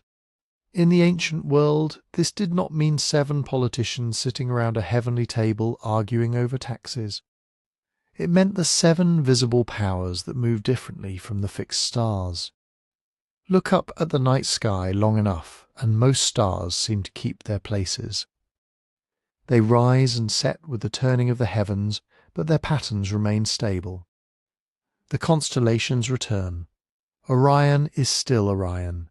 The Great Bear is still the Great Bear. But 7 lights behave differently. The Moon, Mercury, Venus, the Sun, Mars, Jupiter, Saturn. These were the wandering stars. The planets from the Greek word planetes, meaning wanderers. Ancient observers had no telescopes, no knowledge of gravity, no idea that the Earth itself was moving around the Sun. Their universe was geocentric. Earth stood at the centre, heavy and motionless, surrounded by a series of vast heavenly circles or spheres. Closest came the Moon, then Mercury, Venus, the Sun, Mars, Jupiter and Saturn. Beyond them lay the sphere of the fixed stars. Beyond even that, in many philosophical systems, was the realm of the divine. It was a model of the cosmos that modern astronomy has completely replaced. But for ancient people, it made a powerful kind of sense. The planets moved, the seasons changed, the moon governed visible cycles of darkness and light. The sun marked days and years. Certain planets appeared at particular times, shifted direction, vanished into the sun's glare, then returned. Up there, the heavens seemed to be writing a pattern across the sky. And down here on Earth, everything changed with patterns too. Seeds sprouted, bodies aged, kingdoms rose and fell. Children were born under one sky and died under another. Disease arrived, harvests failed, wars began, lovers met, ships sank. A person could do everything right and still find themselves crushed by forces they never saw coming. So the ancient question was almost unavoidable. Was there a connection? In the Hermetic world, the answer was often yes. The seven governors were not simply chunks of rock and gas circling through empty space. They were divine or cosmic powers. They governed the circles of heaven. Through their revolutions came time, change, generation, decay, and the conditions of life in the material world. This is where astronomy became astrology, not astrology in the modern newspaper horoscope sense. Not a mysterious stranger will enter your life because Venus is feeling emotional. Ancient astrology was an attempt to read the structure of fate. If the cosmos was a living, ordered whole, and if the heavens were its most regular and visible part, then the movements above might reveal the forces shaping events below. The technical Greek word often associated with this kind of cosmic necessity was haimarmene, fate. Fate was not always imagined as a blind force. It could be understood as the chain of causes that binds the material universe together. The planets move, the seasons turn, bodies inherit traits. Temperaments form. Nations enter cycles of power and collapse. Every event seems connected to something before it. Think of it like a cosmic machine, except ancient Hermetic thinkers did not believe the machine was dead. It was alive. The heavens were animated. Nature was productive. The world was filled with powers moving through one another in an immense hierarchy. And the seven governors stood at a crucial point in that hierarchy, between the highest divine reality and the unstable world of embodied life. That meant they had authority, but it also created a problem. If the planets govern the conditions of earthly life, if fate shapes the body, the passions, the accidents of birth, wealth, illness, success, failure, and death, then what exactly is left for a human being to choose? Are you just born into a script written in the stars? Poimandres gives a complicated answer. For the embodied person, fate is real. The body belongs to the world of mixture, movement, appetite, and decay. It is born under the heavenly circles. It lives in time. It is affected by the conditions of nature. No amount of spiritual insight stops the body from aging or makes death politely go away. But the Hermetic text insists that the deepest human identity is not exhausted by the body. Humanity has a higher origin. It belongs, in some sense, to divine mind. And because it has that origin, it can awaken to it. This is the escape route. Not escape in the sense of jumping off the planet, refusing food, or pretending the physical world does not exist. Hermetic writers could admire the cosmos as a beautiful image of divine order. The problem was not that the stars were evil. The problem was ignorance, forgetting the source above the stars and becoming completely trapped in bodily desire, fear, ambition, and illusion. The person who remains asleep is carried along by fate. The person who comes to know divine mind begins to loosen fate's grip. In the ascent described near the end of Poimandres, the soul rises through the planetary zones after death. At each level it gives up something associated with embodied existence, growth and decline, deception, desire, arrogance, reckless ambition, greed, falsehood. The exact details belong to the text's symbolic religious world, not a scientific map of the afterlife. But the central idea is clear. What the descending soul received from the cosmic spheres, the awakened soul can surrender. It passes beyond the governors, it returns toward the realm of mind. That is one of the most dramatic claims in Hermetic spirituality. Fate may govern the lower world, but it does not have the final word over a person who knows where they truly come from. And that brings us back to Genesis, because the number 7 can make the comparison look closer than it really is. Genesis has 7 days, Poimandres has 7 governors. But these are not two versions of the same structure. The 7 days of Genesis organize a creation account around divine work, separation, blessing, and rest. The lights in the heavens appear on the 4th day. They mark seasons, days, and years, but they are not presented as ruling powers that bind human souls to fate. They are created things placed in the sky by God. In the Hermetic cosmos, the 7 planets are part of the architecture through which earthly life is governed. In Genesis, the 7-day pattern points toward the sovereignty of one God over all creation. Same number. Very different universe. And once those governors are in place, Poimandres is ready to tell the next part of the story, how a being with divine origins enters this world of stars, bodies, desire, and death. This being is called Anthropos, the human, not a human being in the ordinary sense. Not a man standing naked in a garden, trying to figure out what fruit is safe to eat. Anthropos is primordial humanity, the original human, a being brought forth by divine mind itself before humanity becomes divided into bodies, sexes, generations, families, kingdoms, and graves. And in Poimandres, the story takes a strange turn. Divine mind creates the cosmos through the word. The heavenly governors take their places. The ordered universe begins to move in its circles. Then mind brings forth Anthropos, a being like itself. This is one of the most startling claims in the whole text. Anthropos is not merely made by the divine, it is described as sharing in the divine nature. It has mind. It has the power to understand. It is beautiful, luminous, and, in some sense, beyond the machinery of fate.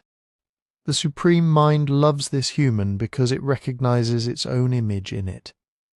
And then it gives Anthropos something extraordinary, authority over the created world. The governors see this divine human, and they too are drawn to it. Anthropos passes through their celestial circles, moving down through the architecture of the cosmos. In the language of the myth, the governors give it a share in their powers. That does not mean an ancient Hermetic writer imagined a person physically flying through outer space, stopping at Saturn, then Jupiter, then Mars. This is sacred cosmology, a map of what it means to become embodied in a world ruled by time, change, temperament, desire, and death. To descend through the spheres is to enter the conditions of ordinary life. You are born at a certain time, in a particular body, under forces you did not choose. You inherit a temperament. You encounter hunger, pleasure, sickness, aging, fear, desire, and ambition. You find yourself inside a world already moving before you arrived. The Hermetic myth is asking a question that still hits hard. How can a being capable of thinking about eternity end up trapped worrying about rent, illness, status, betrayal, and the fact that its own body will one day fail? Poimandres answers with an image that is almost dreamlike. Anthropos comes down to the realm of nature, and there nature sees the human's beautiful reflection in the water. Nature falls in love. Then Anthropos sees its own reflection in nature. It sees the image below, the living world, the body, the beauty of forms, and it too is overcome by desire. This is not presented as a simple fall caused by disobedience. There is no serpent whispering beside a forbidden tree. No command is broken, no fruit is taken. Instead, there is reflection, desire, a kind of cosmic attraction. The divine human looks into the waters of the material world and sees something that resembles itself. Nature looks upward and sees the divine image shining above it. Each wants the other. Their union produces the embodied human condition. Humanity becomes joined to nature, and that is why in Hermetic thought the human being is such a contradiction. We are mortal because we belong to a body. We eat, sleep, suffer, reproduce, decay, and die. We are caught in the revolving world of the seven governors, in the realm of fate and necessity. But we are also said to be immortal in our essential nature, because our deepest origin is divine mind, part animal, part star-bound creature, part something that remembers a reality above the stars. If you enjoy these ancient mysteries, the channel's book on 12 unexplained mysteries goes much deeper into questions like these. You can find it through the website with the link in the description. Now it would be easy to hear this story and immediately say, this is Adam and Eve. There are real points of contact. Both traditions speak about humanity's special relationship to the divine. Both place human life within a created world. Both wrestle with the strange fact that humans seem made for more than mortality, yet live among dust, animals, labour, sexuality, and death. But the differences matter. In Genesis, God forms the first human from the dust of the ground and breathes life into him. The human is earthly from the beginning, even while animated by divine breath.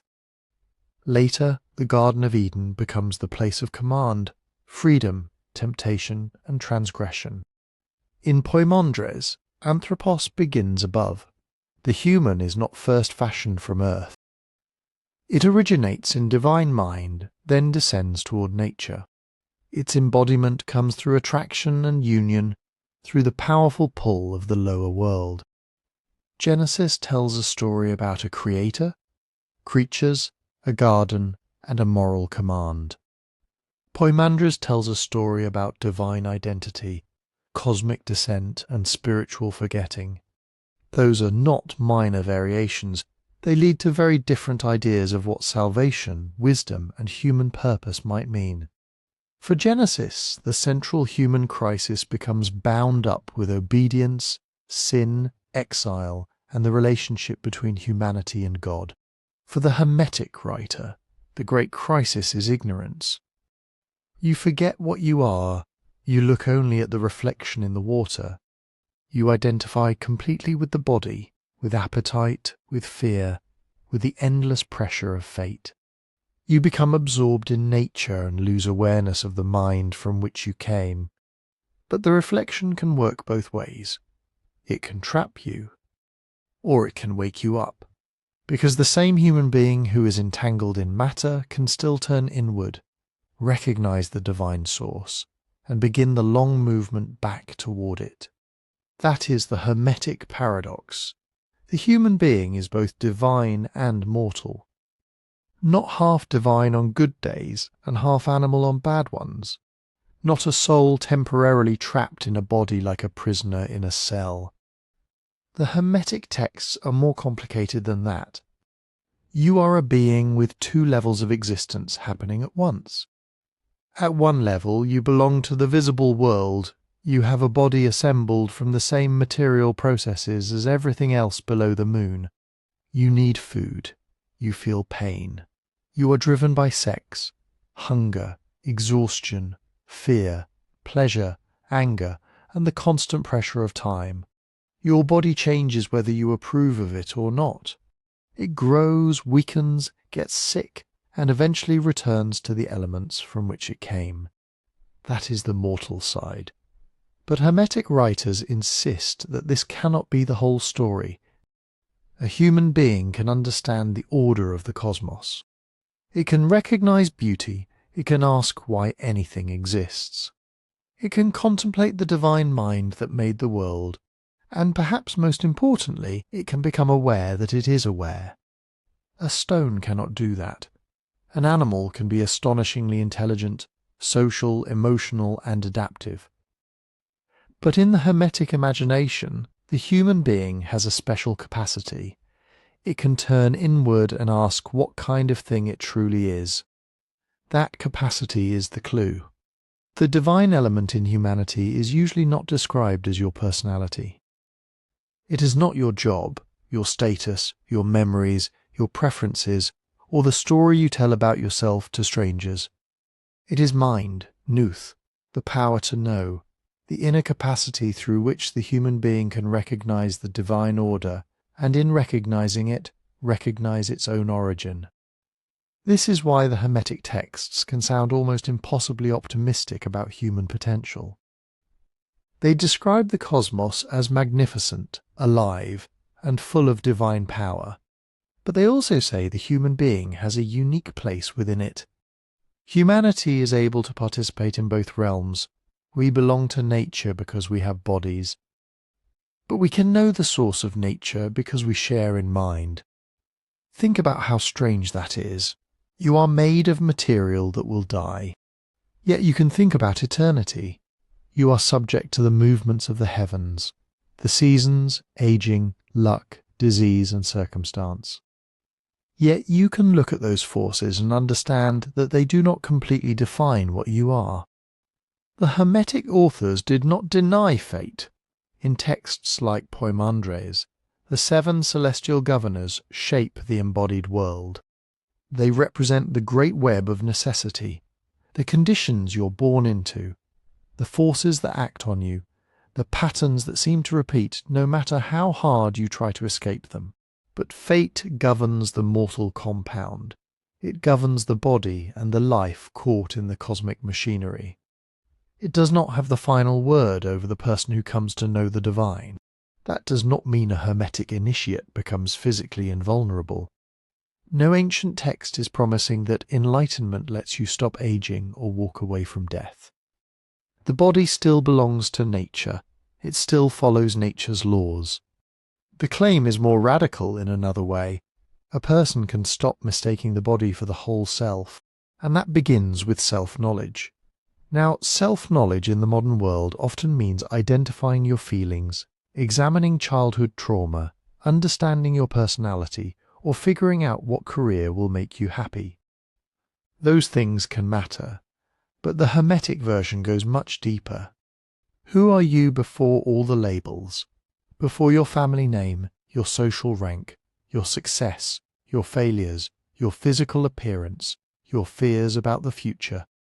The Hermetic answer is not, you are nothing. It is, you are more than the temporary form you have taken.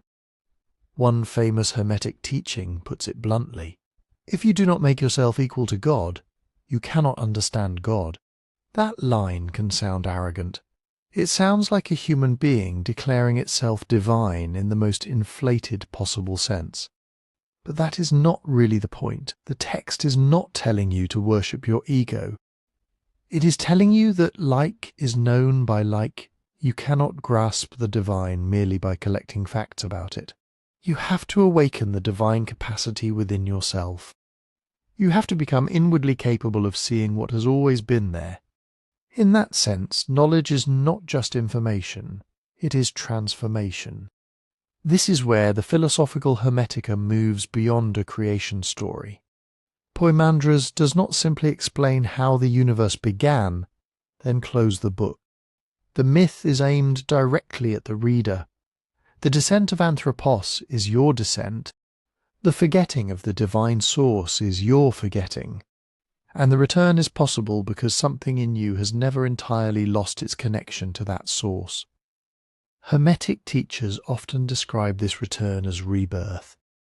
Not rebirth in the later popular sense of being born again into another body after death. The language is about a spiritual birth happening now, while you are still alive.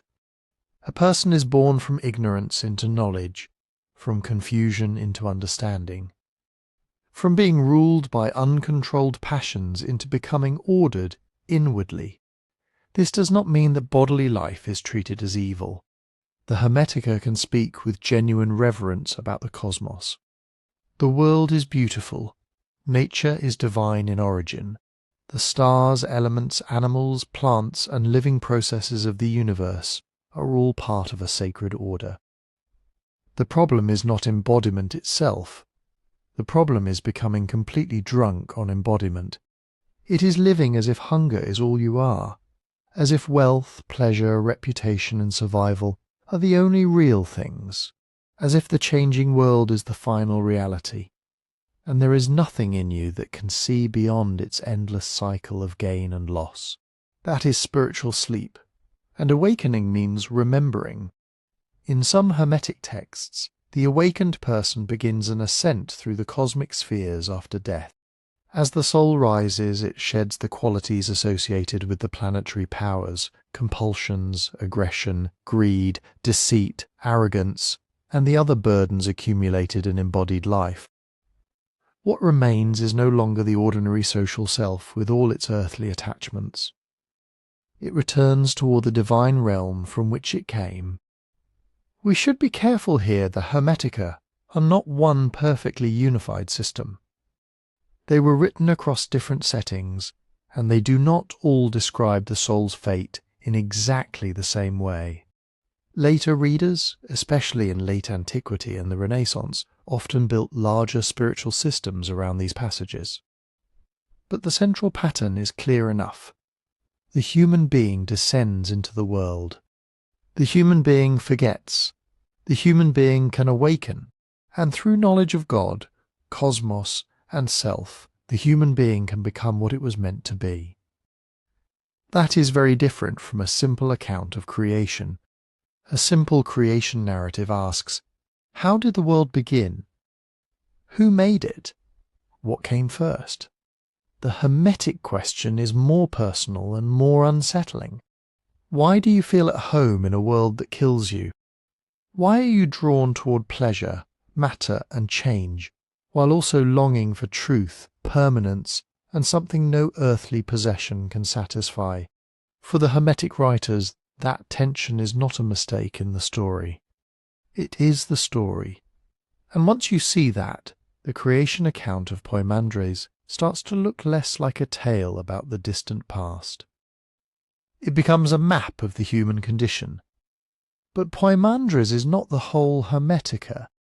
It is the most famous creation vision. It gives us the dramatic version, light breaking over darkness, the divine mind speaking, the elements separating, the seven governors taking their stations, Anthropos falling in love with nature and descending into the world. It is powerful because it tells the story almost like a revelation. But open the other Hermetic tractates, and the creation story changes shape. Sometimes there is no dramatic beginning at all. Sometimes the writers are less interested in what happened first than in what creation tells us about God now. They look at the ordered movement of the heavens, the balance of the elements, the astonishing variety of living things, and they ask a different question. What kind of source could produce a cosmos like this? Again and again, the answer is God, but not always God in the familiar image of a distant ruler sitting somewhere beyond the universe, issuing commands into a blank void. The Hermetic God is often described as the good itself, not merely a being who happens to do good things, not a powerful deity who has moral preferences. The good is the source from which being, life, beauty, order, and intelligibility flow. One Hermetic dialogue makes the point with almost dizzying force. God is good, and goodness is inseparable from God. The divine is the giver of everything, yet is not diminished by giving. God creates without needing anything in return. Think about that. Every ordinary act of giving costs something. Give away money, and you have less money. Give away food, and your pantry gets emptier. Give away time, and you cannot get it back. But the divine source in these texts does not work like that. It gives existence itself. It gives life. It gives mind. It gives the possibility that anything can be known. And because it is not one limited object inside the universe, it is never used up. This is creation understood not as a single event locked in the distant past, but as continuous generosity. The world exists because the divine does not stop giving. That is one of the major shifts you find outside Poimandres. The cosmic drama is still there, but the emphasis becomes philosophical. The universe is evidence.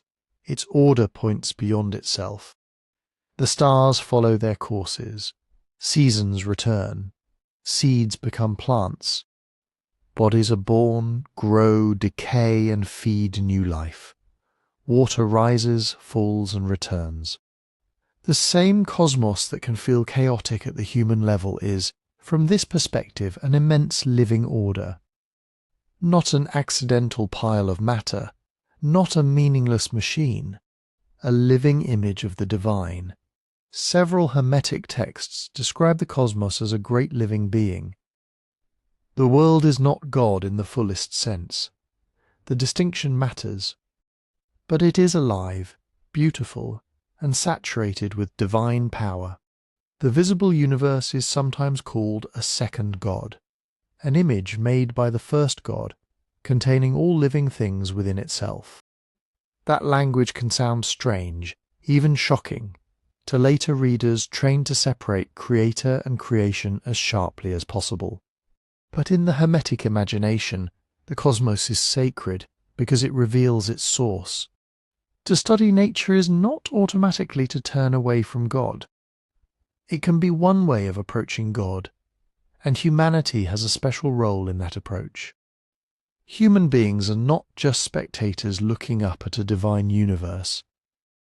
They are placed within it as beings capable of recognizing the order they inhabit. The Hermetic writers return constantly to this idea. Intellect, nous, is the faculty that allows the human being to see through the visible world without rejecting it. You look at the cosmos, but you do not stop at the surface. You see motion, form, life, proportion, and change. Then you ask what makes order possible at all. That question leads back toward the divine mind. But this is where we have to slow down.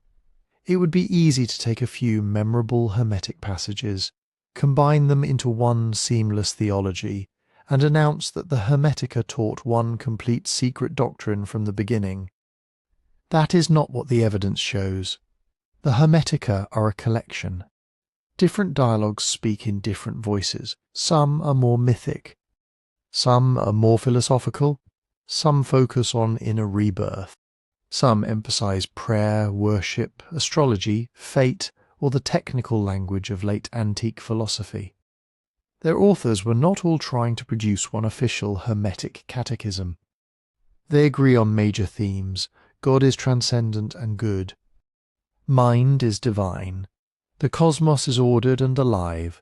Human beings occupy a remarkable middle position between mortal nature and divine intellect. Knowledge of God transforms the knower, but the emphasis shifts. In Poimandres, creation is a visionary sequence, almost a cosmic memory. In other tractates, the world is treated as a permanent revelation, open to anyone with the intelligence and spiritual discipline to read it. And then there is the Asclepius. The Asclepius is one of the most important Hermetic works outside the Greek corpus Hermeticum. We have it mainly in a Latin translation, though it was originally composed in Greek. Like the other dialogues, it presents Hermes teaching a disciple, in this case Asclepius. But its religious atmosphere feels different. It is grander, more public, more intensely Egyptian. The Asclepius speaks of a universe filled with gods, heavenly powers, souls, animals, and human beings. It praises humanity's unusual position in creation. Humans are mortal in body, but they are capable of receiving the divine. They can know the gods, they can care for the world, and in one of the text's most famous and controversial claims, they can even make images that become dwelling places for divine powers. This is not a casual metaphor. The text is defending the sacred image traditions of Egyptian religion. Statues in temples were not, from this perspective, merely dead objects mistaken for gods by ignorant people. Properly consecrated images could become vehicles for divine presence. That tells us something important. Hermetic religion was not simply a private philosophy of escaping the world. At least in the Asclepius, it is tied to ritual, temples, divine images, and the religious life of Egypt. The cosmos is sacred. The gods within the cosmos are sacred, and human beings uniquely can participate consciously in that sacred order. But the Asclepius also carries a shadow. It predicts or laments a future in which Egypt's temples will be abandoned, its gods will depart, and the land once filled with holiness will seem empty. Later readers saw this as a prophecy of Christianity's triumph over pagan worship. Historically, it is better understood as a text, shaped by anxiety over religious change, cultural decline, and the fragility of sacred institutions in the Roman world. Even here, creation is not just about beginnings, it is about maintenance. Can human beings preserve their connection to the divine order? Can they recognize the sacred cosmos they inhabit? Or will they forget, reduce everything to matter, and leave a living world spiritually empty? That question takes us straight toward Genesis, because once we compare these Hermetic accounts with the biblical creation texts, the similarities can be real. Light, divine word, order emerging from disorder, humanity's special place in the cosmos. But the differences are just as real, and some of them change the entire comparison. So, before we start lining up Hermetic creation beside Genesis and counting similarities, we need to ask a basic question. What does Genesis actually say? Because the Genesis creation story sounds like one thing. One beginning, one account, one uninterrupted sequence. But when you open the text, you find two creation narratives placed side by side. Genesis 1 runs from the opening verse of the Bible through the first verses of Genesis 2. Then Genesis 2 begins again with a different setting, a different sequence, and a different literary focus. Genesis 3 continues that second story into the garden, the command, the serpent, and humanity's exile. For many readers, these have been read together as one seamless story, and they can be read together that way in religious tradition. But they are not simply duplicates. They present creation from different angles. Genesis 1 is cosmic. Genesis 2 is intimate. Genesis 1 begins before there are plants, animals, rivers, or human beings. It opens over a world that is not yet ordered for life. The earth is described as formless and empty, with darkness over the face of the deep. In Hebrew, that deep is tehom, the vast watery abyss, and the breath, wind, or spirit of God moves over the waters. Then comes the line almost everyone knows, "Let there be light," and there is light. This is the first thing to notice. In Genesis 1, creation happens through divine speech. God speaks, and reality responds. Light appears. The waters divide. Land emerges. Living things multiply. The world becomes ordered because God names, separates, blesses, and declares what has been made good. The sequence is deliberate. First, light is separated from darkness, day from night. Then the waters are divided, creating the expanse of the sky. Then dry land appears, and the earth brings forth vegetation. Then come the lights in the heavens, sun, moon, and stars, appointed to mark days, seasons, and years. Then creatures fill the waters, and birds fill the sky. Then land animals appear, and finally humanity, male and female created in the image of God. That phrase has generated centuries of interpretation. What does the image mean? Reason? Moral responsibility? Royal authority? The ability to represent God in the world? Genesis itself does not stop to provide a philosophical definition, but it does make humanity distinctive. Human beings are blessed and commanded to be fruitful, multiply, fill the earth, and exercise dominion over living creatures. That language has been debated intensely, especially in the modern world. Is dominion a license to exploit, or a royal responsibility to govern wisely under God's authority? Either way, Genesis 1 gives humans a remarkable role. They are part of creation, made on the same sixth day as the land animals. But they are also assigned responsibility within it. And then comes the ending. Not another act of making. Rest. On the seventh day, God rests from the work of creation and blesses that day, making it holy. That is not a minor detail tacked onto the end. It is the climax of the structure. Creation is not presented as a machine built for endless production. It reaches completion in sacred rest. Time itself is given a rhythm: work, completion, blessing, Sabbath. Now compare that vast measured architecture with Genesis 2.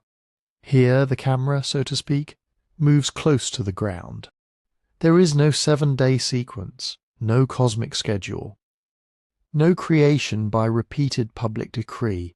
Instead, the story begins with an earth not yet cultivated.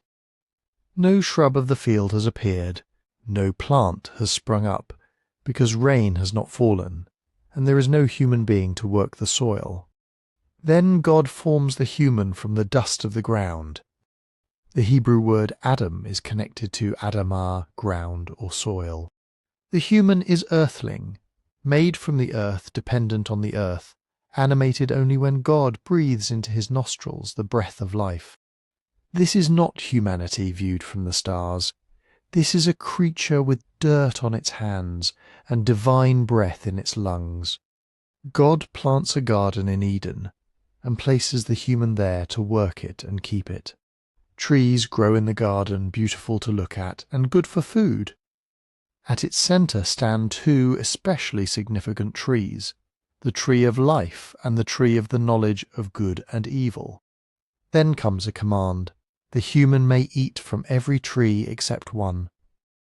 The command is simple, the consequences are not, and that matters because Genesis 2 and 3 are not concerned only with how the cosmos began. They are concerned with what human life is for: work. Freedom, limits, desire, trust, wisdom, mortality.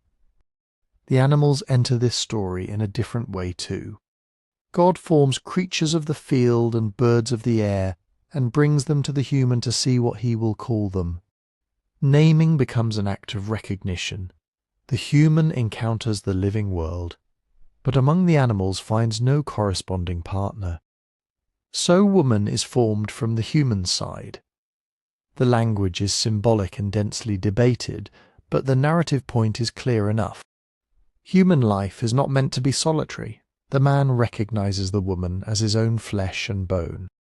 The account ends with union, nakedness, and the absence of shame, just before Genesis 3 turns everything toward rupture. Now, this is where careless comparisons can go wrong. Yes, Genesis 1 and the Hermetica both speak of darkness, divine power, cosmic order, and humanity's unusual place in the world. Yes, both can sound interested in light, mind, speech, and the structure of reality. But Genesis is not simply Hermetic philosophy in an earlier form, and the Hermetica are not Genesis, with Egyptian names swapped in. Genesis 1 presents one sovereign creator bringing an ordered world into being by command. Genesis 2 presents a forming, breathing, planting God who enters into direct relationship with a creature made from dust. Together, the accounts ask not only how the world began, but what kind of world it is, what human beings are, and how they should live before their Creator. That is where responsible comparison begins, not by flattening every ancient creation story into the same template, but by letting each tradition speak in its own voice first. Only then can we ask whether the echoes between Genesis and the Hermetica are evidence of influence, shared cultural patterns, later interpretation, or something more complicated still. And once you let each tradition speak in its own voice, the parallels become easier to see. Not proof that one text copied the other, not a secret code revealing that Genesis was stolen from Egypt.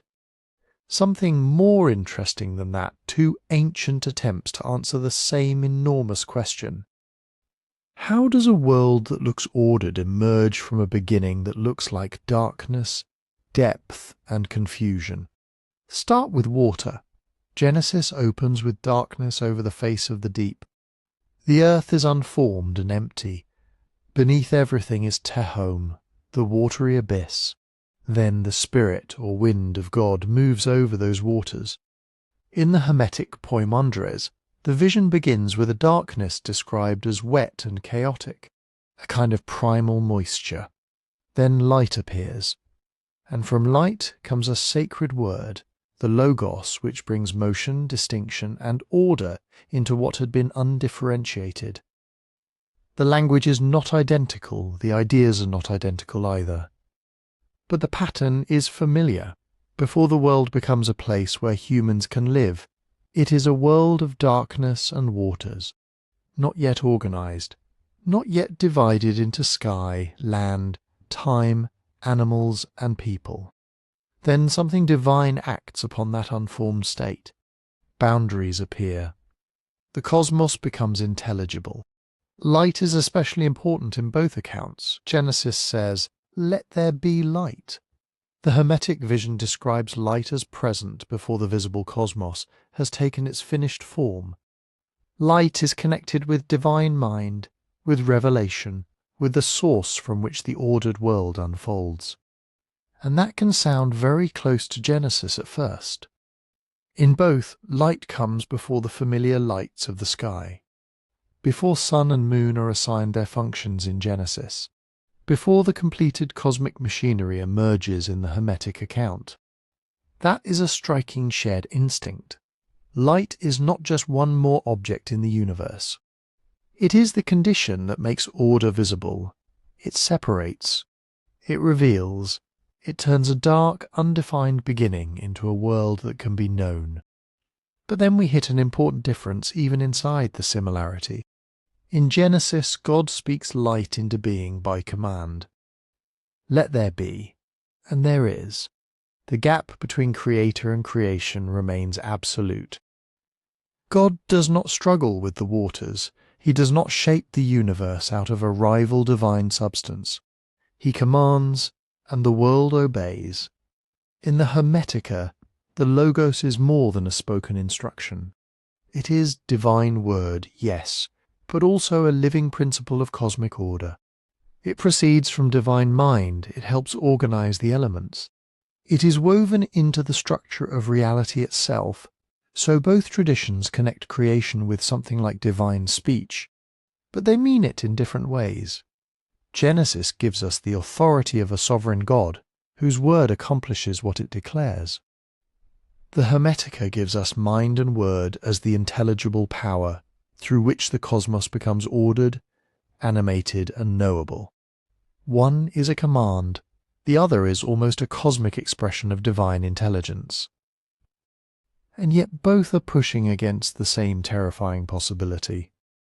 That reality is meaningless, that the darkness is all there is. Instead, both say no.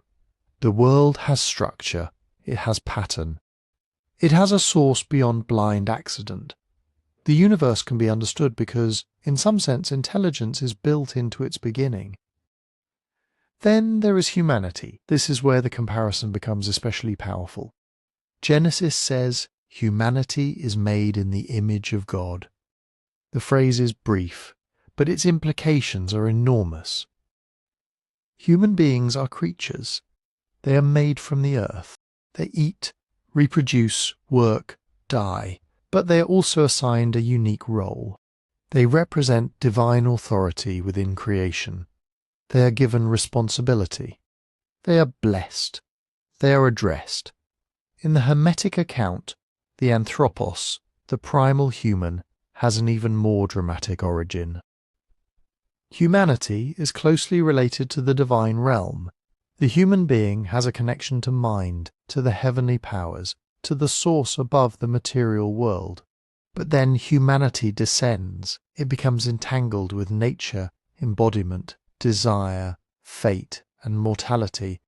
So Genesis and the Hermetica both present humans as strangely double.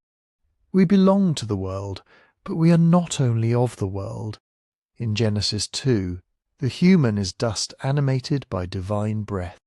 In the Hermetica, the human is mortal in body, but carries something divine in origin and potential.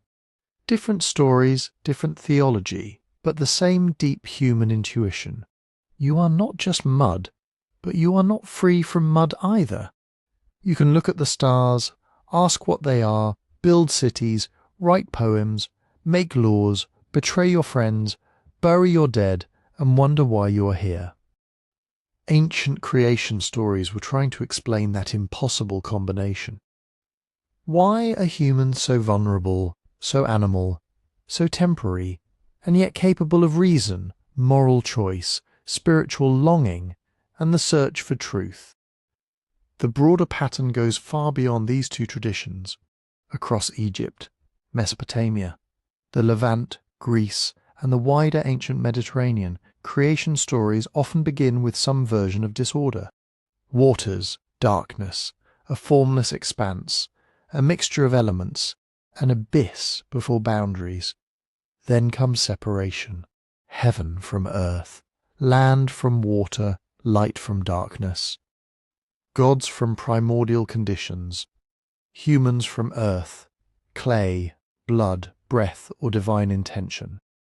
This does not mean every ancient culture believed the same thing. Far from it. Some myths describe conflict between gods. Some describe a creator shaping pre-existing matter. Some present the world as emerging from an egg, a mound, an ocean, or a divine body. Genesis and the Hermetica each have their own distinctive answer. But they are part of a shared ancient world where people kept returning to the same problem. How do you get a cosmos from chaos? How do you get life from darkness? How do you get moral beings from dust? And once you see that, the parallels become less suspicious and more human. Ancient writers travelled, ideas travelled. Priests, merchants, scribes, soldiers, translators, and philosophers carried stories across borders. Egypt was not isolated. Judea was not isolated. Greek-speaking Egypt, where the Hermetica emerged, was one of the most connected intellectual environments on Earth. So influence is always possible in the broad sense. Traditions can absorb images, arguments, and vocabulary over centuries, without leaving behind a neat receipt explaining exactly who borrowed what from whom. But possibility is not proof. A shared image of primal waters does not establish direct dependence. A creation by word does not establish direct dependence. A high view of humanity does not establish direct dependence. Those parallels may reflect contact. They may reflect older cultural patterns circulating across the Near East and Mediterranean. or they may reflect a simpler fact. Human beings everywhere look at darkness, water, death, consciousness, and the stars then ask the same questions. The real mystery is not that Genesis and the Hermetica sometimes echo one another. The real mystery is why those echoes remain so powerful. Because thousands of years later, we are still standing in the same place, still trying to understand why there is order instead of chaos, why light appears in darkness, and why creatures made of earth can imagine the divine. But this is exactly where the comparison has to slow down, because similarities can be real without making two traditions the same. Darkness, water, light, divine speech, humanity caught between earth and heaven. Those are powerful echoes, but underneath them are two very different ways of imagining God, the world, the human problem, and the path to salvation. Start with the Creator. In Genesis, God is sovereign. He is not part of the cosmos. He does not emerge from it. He is not one force among many forces. The sun, moon, sea, animals, land, and human beings all exist because God wills them to exist, and nothing in creation rivals him. The waters do not resist him. The darkness is not his enemy. The stars are not independent powers governing human destiny. They are created things, placed in the sky for signs, seasons, days, and years. Genesis draws a hard line between creator and creation. God makes the world. God is not the world. That distinction changes everything. The Hermetica, especially the Poimandres, begins from a more layered universe. At the highest level is divine mind, the source of intelligibility, goodness, and being. From mind comes the word, the logos. Then come the cosmic powers, the elements, the spheres, and the ordered machinery of the heavens. It is not necessarily a story of many gods fighting for control, but it is a universe full of mediation. Divine reality flows outward through levels. Mind gives rise to word. Word orders nature. The celestial rulers govern the cosmic spheres. The material world becomes a living system, animated by forces that stand between the highest divine source and the embodied human being. Think of Genesis as a king speaking and reality appearing. Think of the Hermetic cosmos more like light passing through a series of lenses. The source remains above, pure and radiant, but by the time that light reaches the material world, it has moved through layers of cosmic power, necessity, motion, and fate. That is a very different spiritual map, and nowhere is the difference clearer than in the stars. Genesis knows the heavens are magnificent. The biblical writers saw the same moon, planets, constellations, eclipses, and blazing Milky Way that everyone else in the ancient world saw. But Genesis strips the heavenly bodies of divine status. The sun and moon are not even named directly in the first creation account. They are simply the greater light and the lesser light. Why phrase it that way? Probably because in the ancient Near East, the sun and moon had names associated with major deities. Genesis seems determined to make one thing clear. They are lamps. Not gods. They do not rule history. God rules history. The Hermetica looks at the same sky and sees something more complicated. The 7 planetary spheres are associated with governors, cosmic rulers whose movements shape the lower world. They are connected with fate, temperament, bodily life, and the forces that bind the soul to mortal existence. This does not mean every Hermetic text teaches a crude astrology, where every decision is mechanically fixed by Saturn or Mars. But the stars matter in a way they do not in Genesis. They are part of the architecture of fate. The human being enters a world structured by celestial powers.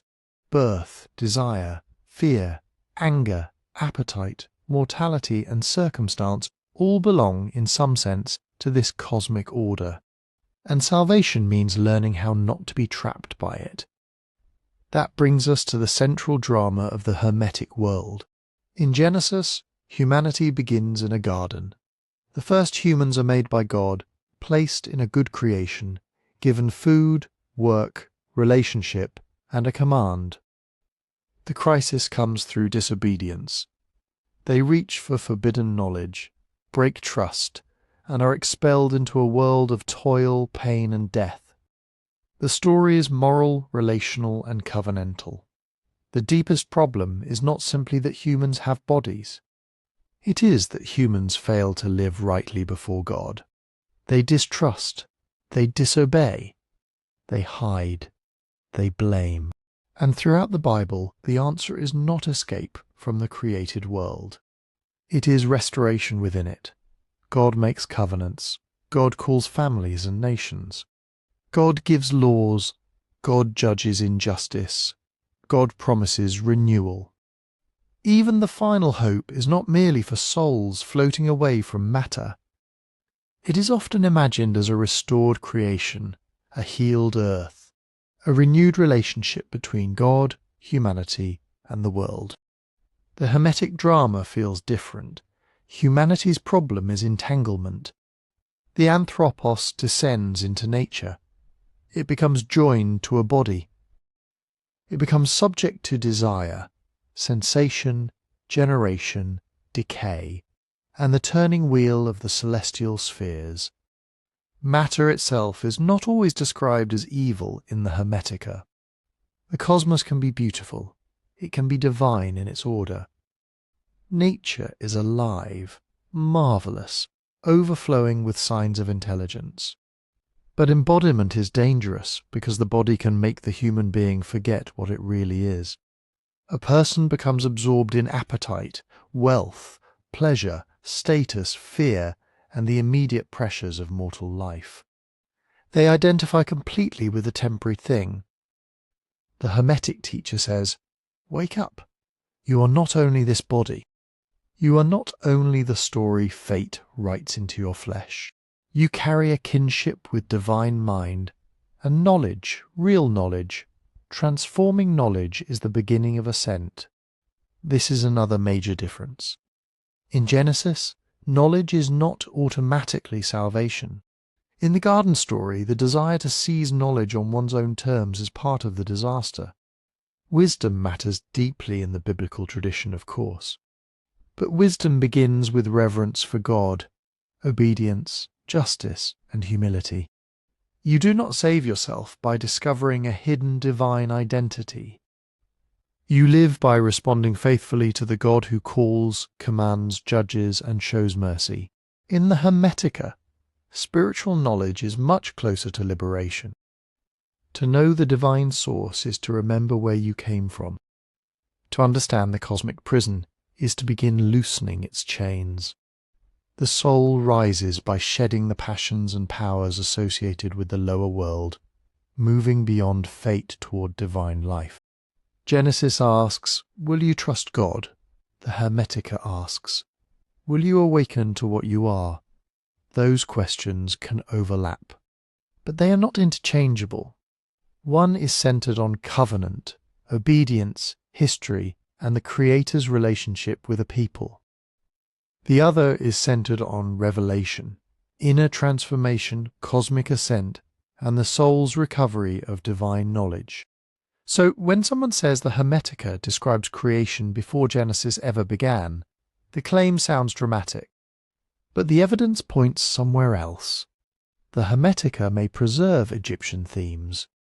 It may speak in Greek philosophical language. It may echo ideas that had been circulating around the Mediterranean for centuries. And it certainly offers one of the ancient world's most fascinating visions of a living, ordered cosmos. But it is not simply Genesis in Egyptian clothing. And Genesis is not a stripped-down Hermetic initiation text. They may stand near one another at certain moments, both looking into darkness and asking how order begins. Then they turn and walk toward very different destinations. So now we can ask the question directly. Did the Hermetica come before Genesis? If by the Hermetica we mean the surviving philosophical texts, the Poimandres, the Asclepius, the dialogues attributed to Hermes Trismegistus, the answer is almost certainly no, not as texts. That answer can feel surprising because the Hermetica is wrapped in an aura of impossible antiquity. Hermes is presented as an Egyptian sage from the distant past. Later admirers believed he had lived before Moses, perhaps even before the biblical flood. Renaissance thinkers treated Hermetic books as fragments of the first wisdom ever given to humanity. But the manuscripts tell a different story. The Hermetica we can actually read were written in Greek, in Roman Egypt, most likely during the first few centuries of the Common Era. Many scholars place the philosophical Hermetica somewhere between the 1st and 3rd centuries CE. Some individual material may be earlier, some may be later. Dating ancient texts is rarely as simple as finding a date stamped on the final page. But the broad picture is clear. These are products of the Hellenistic and Roman Mediterranean world. They belong to an Egypt shaped by Greek language, Greek philosophy, Egyptian temple traditions, astrology, mystery religion, and centuries of cultural exchange. They look backward toward ancient Egypt. They borrow its prestige. They preserve some Egyptian religious patterns, but they were not written in the age of the pyramids. They were not written before the Hebrew Bible. Now, compare that with Genesis. Genesis is also not a single book dropped from heaven on one afternoon. It is a library inside a book.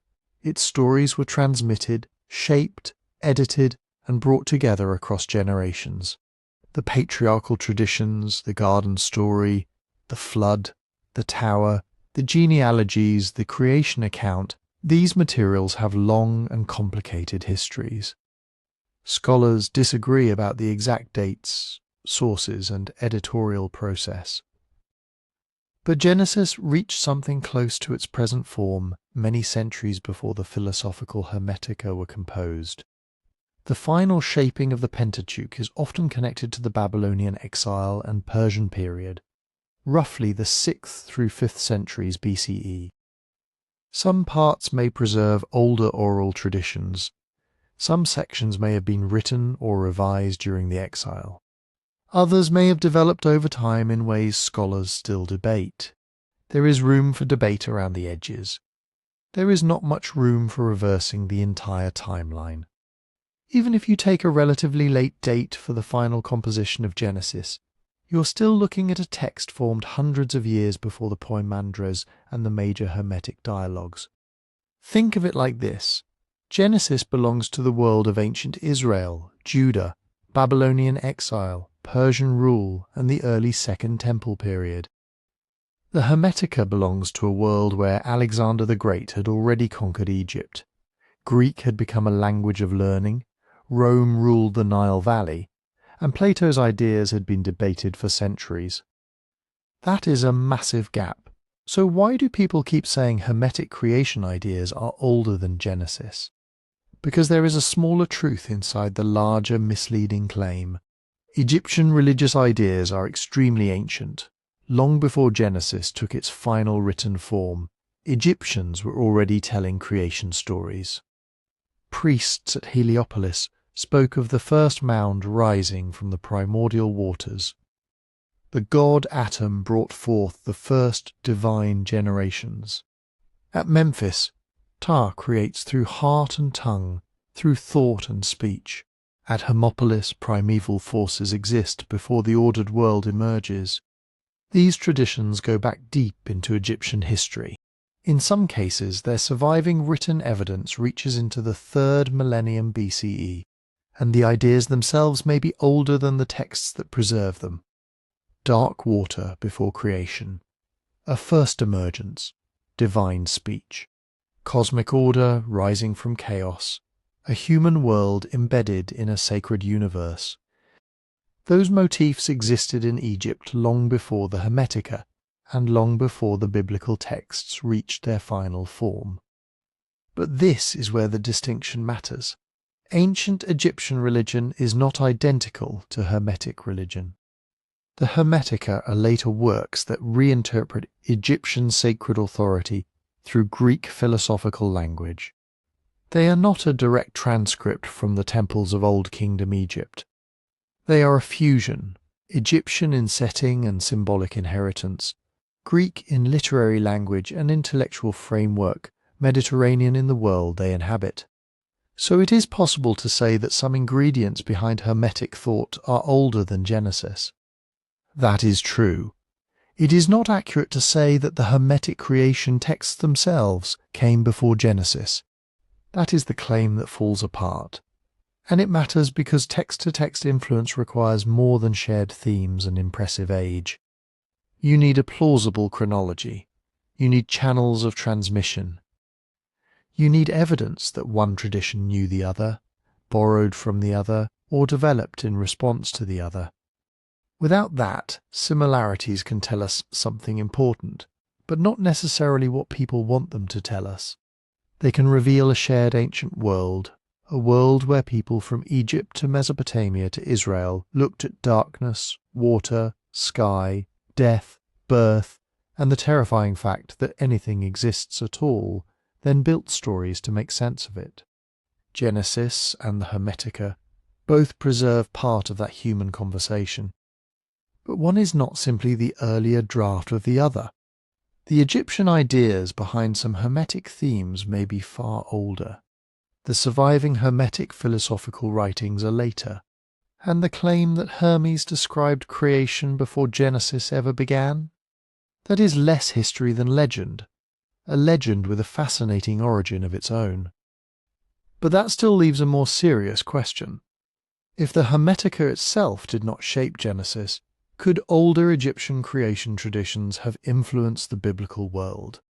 The honest answer is, possibly, but proving exactly how, when and where is much harder than it sounds. Egypt and the land of Canaan were not isolated planets. They were neighbours connected by trade routes, military campaigns, diplomacy, migration, and political domination. For long stretches of the second millennium BCE, Egyptian pharaohs controlled much of Canaan directly or indirectly. Egyptian officials lived in Canaanite cities. Canaanite rulers sent letters, tribute, gifts, and requests for military help to Egypt. Egyptian goods appear in Levantine archaeological sites. Levantine people appear in Egyptian records. Ideas travelled along the same roads as copper, cedar wood, grain, soldiers, slaves, scribes, and royal marriage agreements. And the communities from which ancient Israel eventually emerged developed inside that Levantine world. So the possibility of Egyptian influence is not crazy. It is historically real. Israelites and their ancestors lived in a region that had been in contact with Egypt for centuries. The Bible itself preserves powerful memories of Egypt: Joseph, Moses, Pharaoh, the Exodus, wilderness escape, and the constant warning not to return to the house of bondage. Whether every one of those stories reflects history exactly as told is a separate question. But Egypt was not an imaginary place to biblical writers. It was a massive neighbouring civilization, a source of wealth, power, danger, learning, and memory. Now, here is where things get complicated. Contact does not automatically prove literary borrowing. Just because two cultures knew each other does not mean one copied its creation story from the other. Think about the modern world. People in dozens of countries watch the same films, use the same phones, eat the same fast food, and follow the same news. That does not mean every novel written in those countries comes from one single source. Shared environments create shared references. Direct influence needs more evidence. And ancient creation stories are especially difficult because they deal with universal questions. What existed first? How did order emerge from chaos? Why is there light? Why are humans here? Why does death exist? Water, darkness, sky, earth, divine speech, separation, fertility, rebellion, order. These are not obscure ideas hidden in one forgotten temple. They are the raw materials of human imagination across the ancient world. So when Genesis begins with darkness over the deep, and then God speaks light into existence, it is tempting to point toward Egyptian accounts of primordial waters and divine speech and say, there it is. Egypt wrote Genesis first, but that jump is much too fast. To establish direct literary influence, historians usually want more than a similar image. They look for a plausible timeline. The proposed source has to exist before the text is supposedly influenced. They look for a real channel of transmission. Could scribes, priests, merchants, diplomats, refugees, or conquered populations actually have carried the material from one setting into the other? They look for distinctive shared details, not just water before creation, because almost everyone has water before creation. They want unusual sequences, rare phrases, matching structures, peculiar names, or a cluster of similarities that becomes difficult to explain as coincidence. And they look for alternatives. Could both texts be drawing on a broader regional pool of ideas? Could the resemblance come from common human experience? Could a later interpreter be connecting dots that ancient authors never connected? This is why the comparative picture has to stay wide. Egypt matters deeply. Egyptian texts speak of the primeval waters, often called none, existing before the ordered world. They describe gods emerging, creating, bringing the cosmos into balance. At Memphis, Ta is associated with creation through heart and tongue, thought, intention, and speech. That is a striking idea when placed beside, and God said. But Genesis does not simply read like an Egyptian temple text translated into Hebrew. Its God does not emerge from the waters. He is not one God within a family of gods. He does not create by producing divine offspring. The deep is there, but it is not a rival deity. It is not a monster God struggles to defeat in Genesis 1. It is part of the unformed world over which God already rules. Then there is Mesopotamia.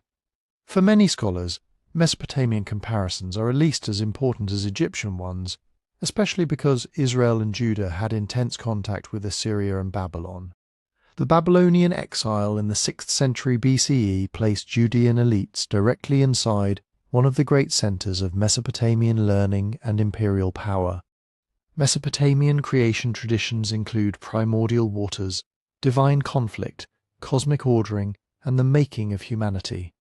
The Babylonian Enuma Elish begins before heaven and earth are fully established, with watery primordial beings. In that story, creation comes through conflict. Marduk defeats the sea goddess Tiamat and forms the world from her body. Genesis shares some broad ancient Near Eastern vocabulary: waters, beginnings, order, heavens, earth. But again, the difference is enormous. Genesis has no war of the gods. No divine corpse becomes the sky. No younger god claws his way to power. The biblical account strips away the cosmic violence and presents one sovereign God who creates by command. That may be influence, it may be argument, it may be deliberate contrast, or it may reflect shared older traditions reshaped for a different theology. The Levant matters too. Israel did not appear in an empty desert between Egypt and Babylon. It emerged among Canaanite, Phoenician, Aramean, Moabite, Edomite, and other West Semitic cultures. Hebrew is itself a Northwest Semitic language, closely related to the languages of the region.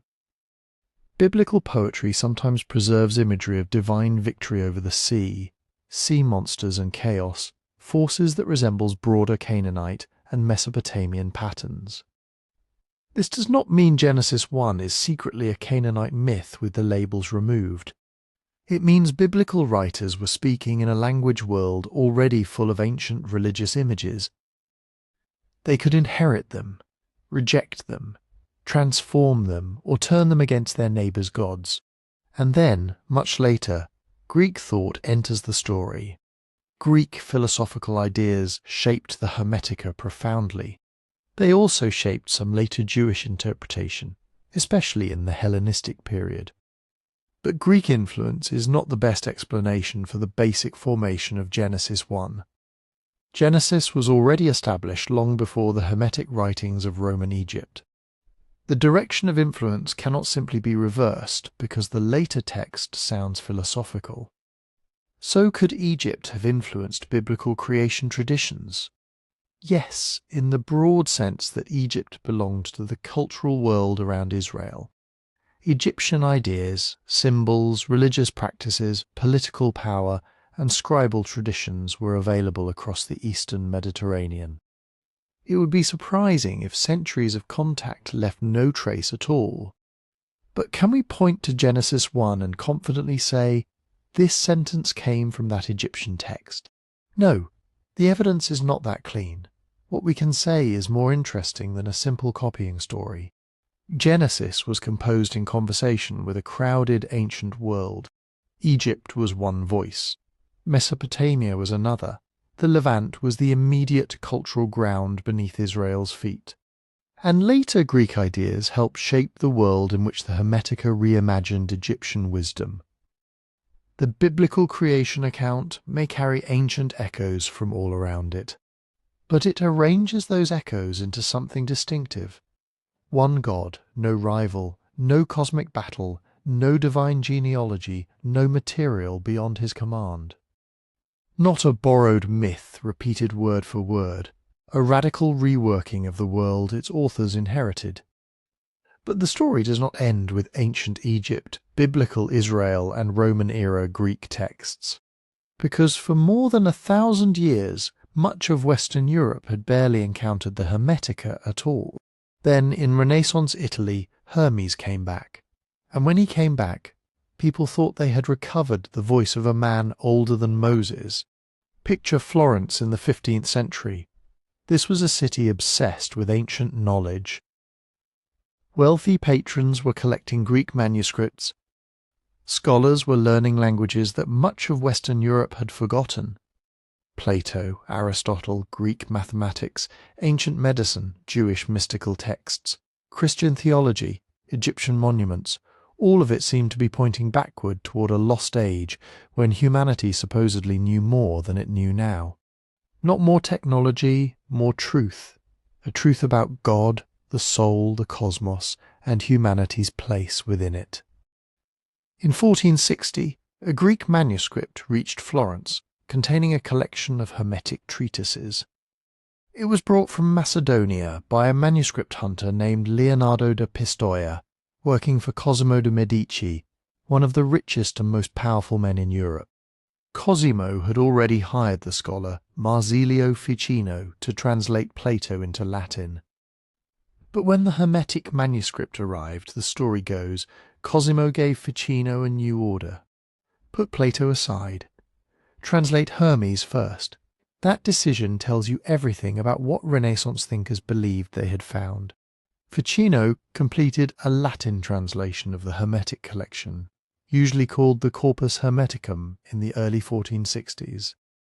He gave it the title Poimander after Poimandres, the divine mind, who appears in the most famous Hermetic vision. The translation spread quickly. It was printed in 1471, one of the earliest major Greek-derived philosophical texts to reach the new world of print.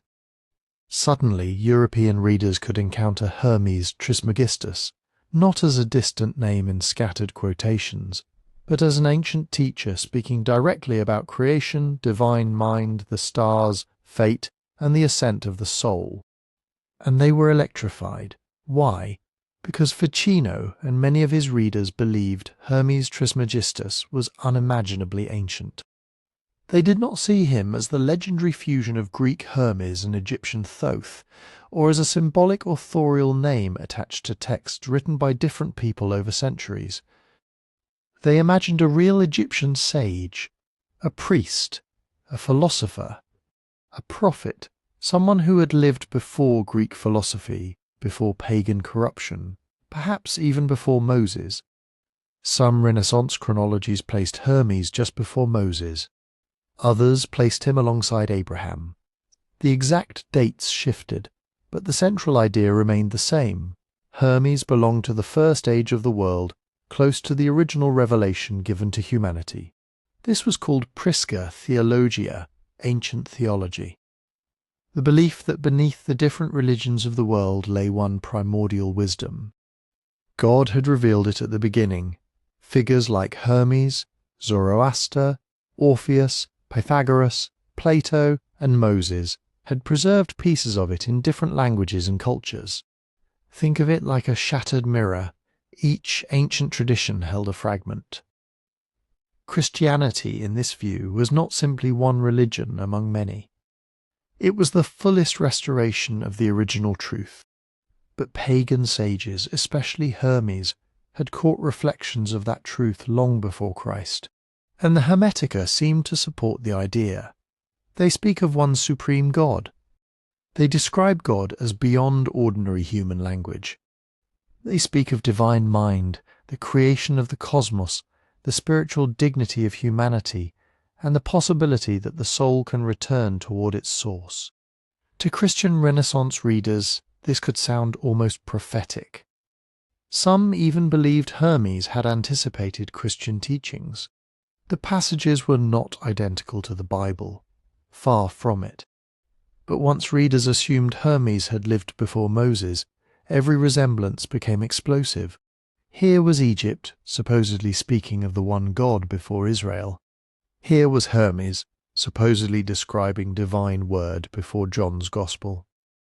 Here was a pagan philosopher who seemed to know truths that Christians believed had been revealed through Scripture.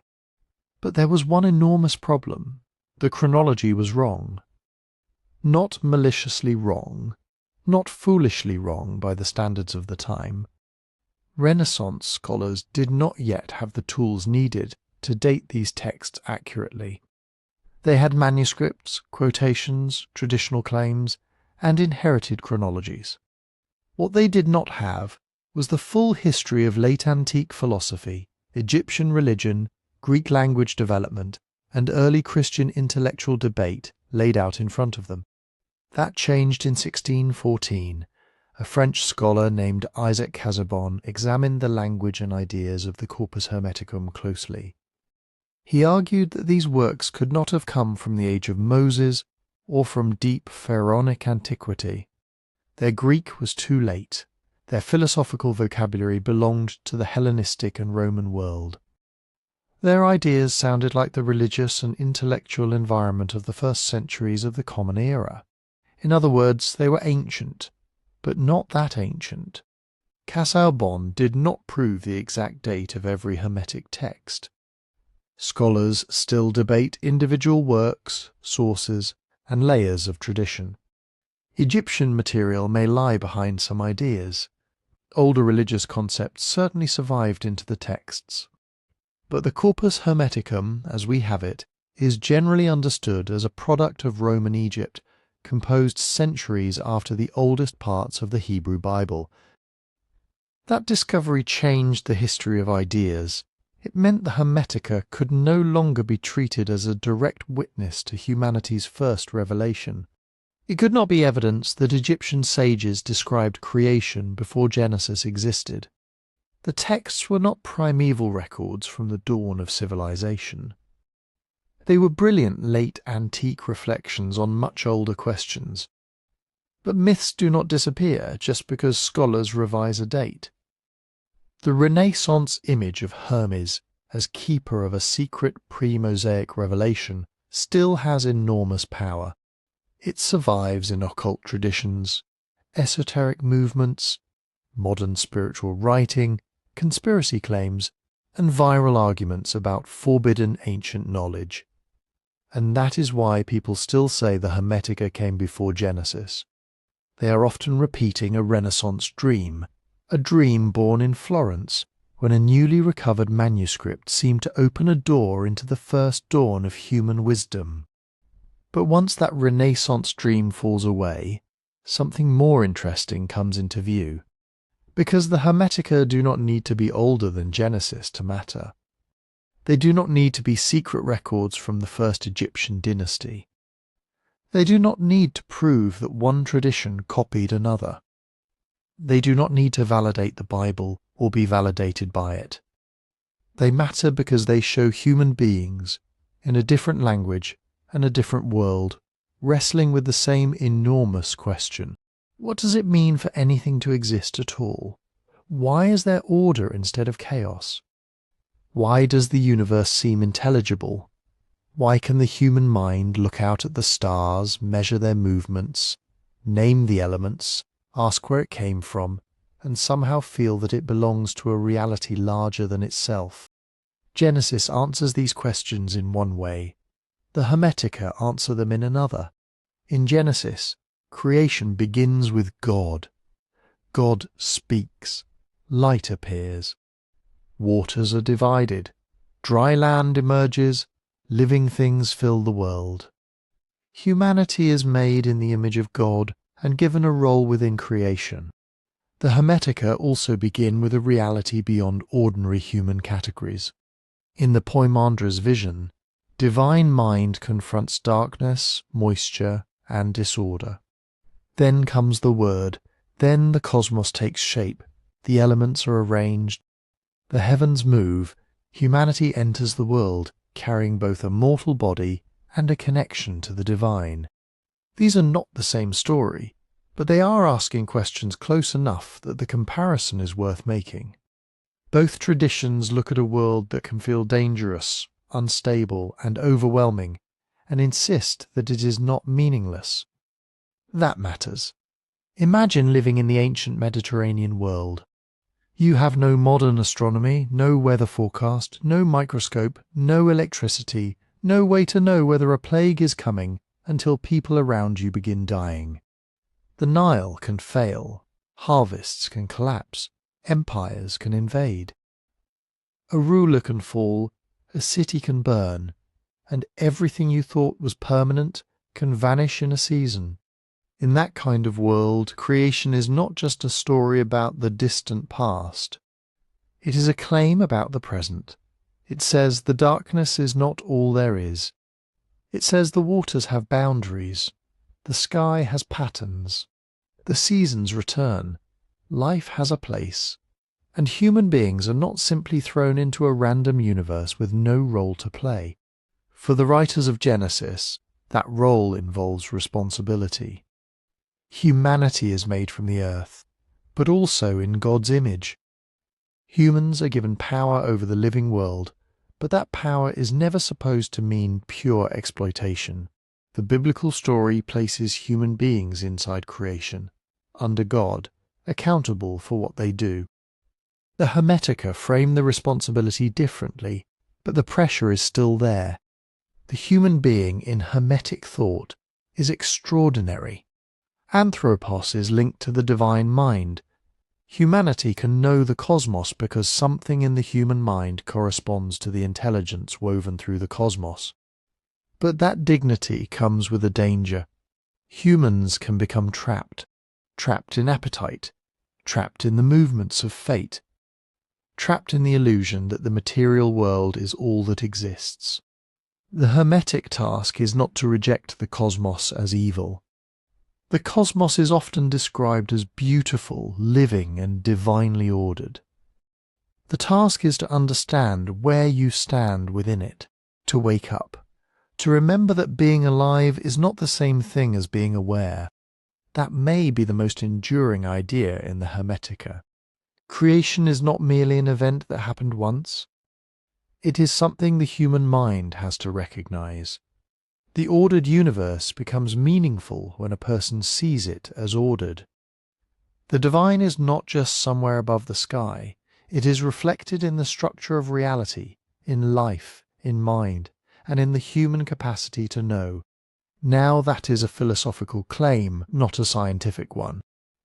The Hermetica cannot tell us how the universe physically began.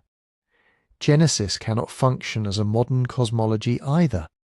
Neither text contains the Big Bang, stellar evolution, plate tectonics, or biological evolution. Trying to force ancient creation literature into modern science usually makes both the science and the ancient text harder to understand. These works were not asking what happened 13.8 billion years ago. They were asking something more like this. Why is there a cosmos instead of a mess? Why does the world have intelligible structure? What is a human being doing here? And what kind of life is worthy of a creature capable of asking these questions? That is where comparison becomes useful, not as a courtroom case where one tradition has to defeat the other, not as a scavenger hunt for matching phrases, not as proof that every ancient religion was secretly saying the same thing.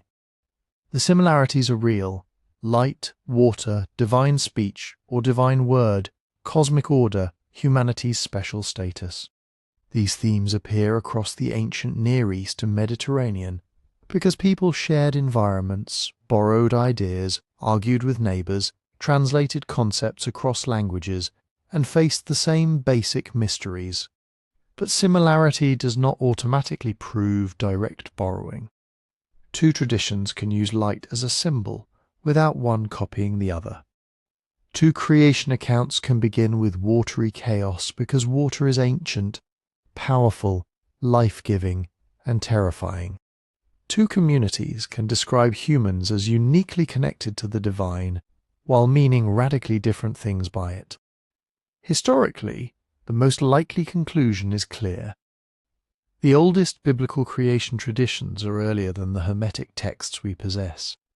The Corpus Hermeticum emerged in Roman Egypt, in a world already shaped by Greek philosophy, Egyptian religion, Jewish thought, and the wider intellectual currents of late antiquity. Its authors inherited old ideas, but they express them in a later form. What remains uncertain is more complicated. We cannot always identify the exact source of every Hermetic image. We cannot map every route by which Egyptian, Greek, Jewish, Babylonian, and other ideas travelled across centuries. We cannot rule out indirect influence in every individual case. Ancient cultures were not sealed containers. They were constantly exchanging gods, stories, symbols, languages, and philosophies. And then there is interpretation.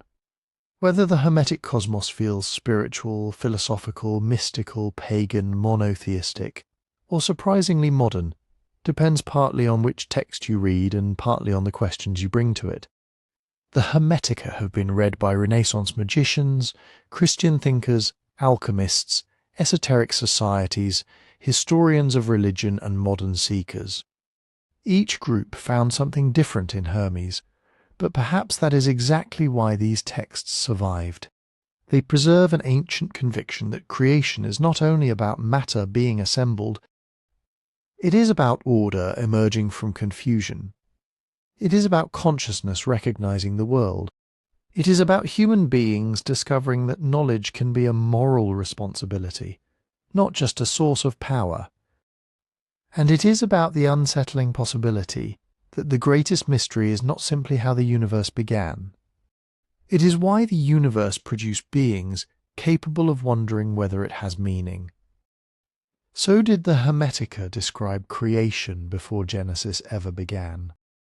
The answer is not as simple as the title makes it sound. And the final answer depends on what exactly we mean by before. If before means the date of the surviving Hermetic writings, then no.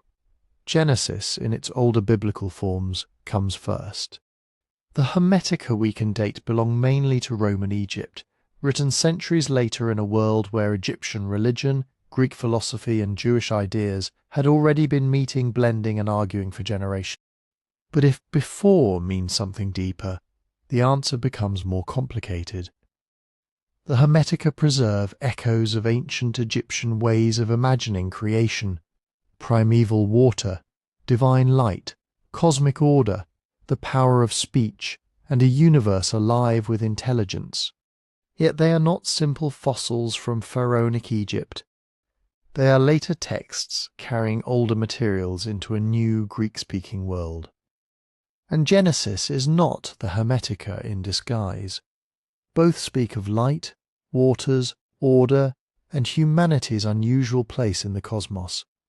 But Genesis centers creation on the will of one God, while Hermetic thought turns toward divine mind, cosmic structure, fate, and the human struggle to awaken. Maybe that is the real mystery. Not who copied whom, but why civilizations separated by centuries kept looking into darkness and imagining that order could emerge. What do you think the Hermetica reveal about creation? Comment below and tell us where you're listening from. If you enjoyed this journey, please like, comment and subscribe. And the best way to support the channel is to listen on Spotify, with the link in the description.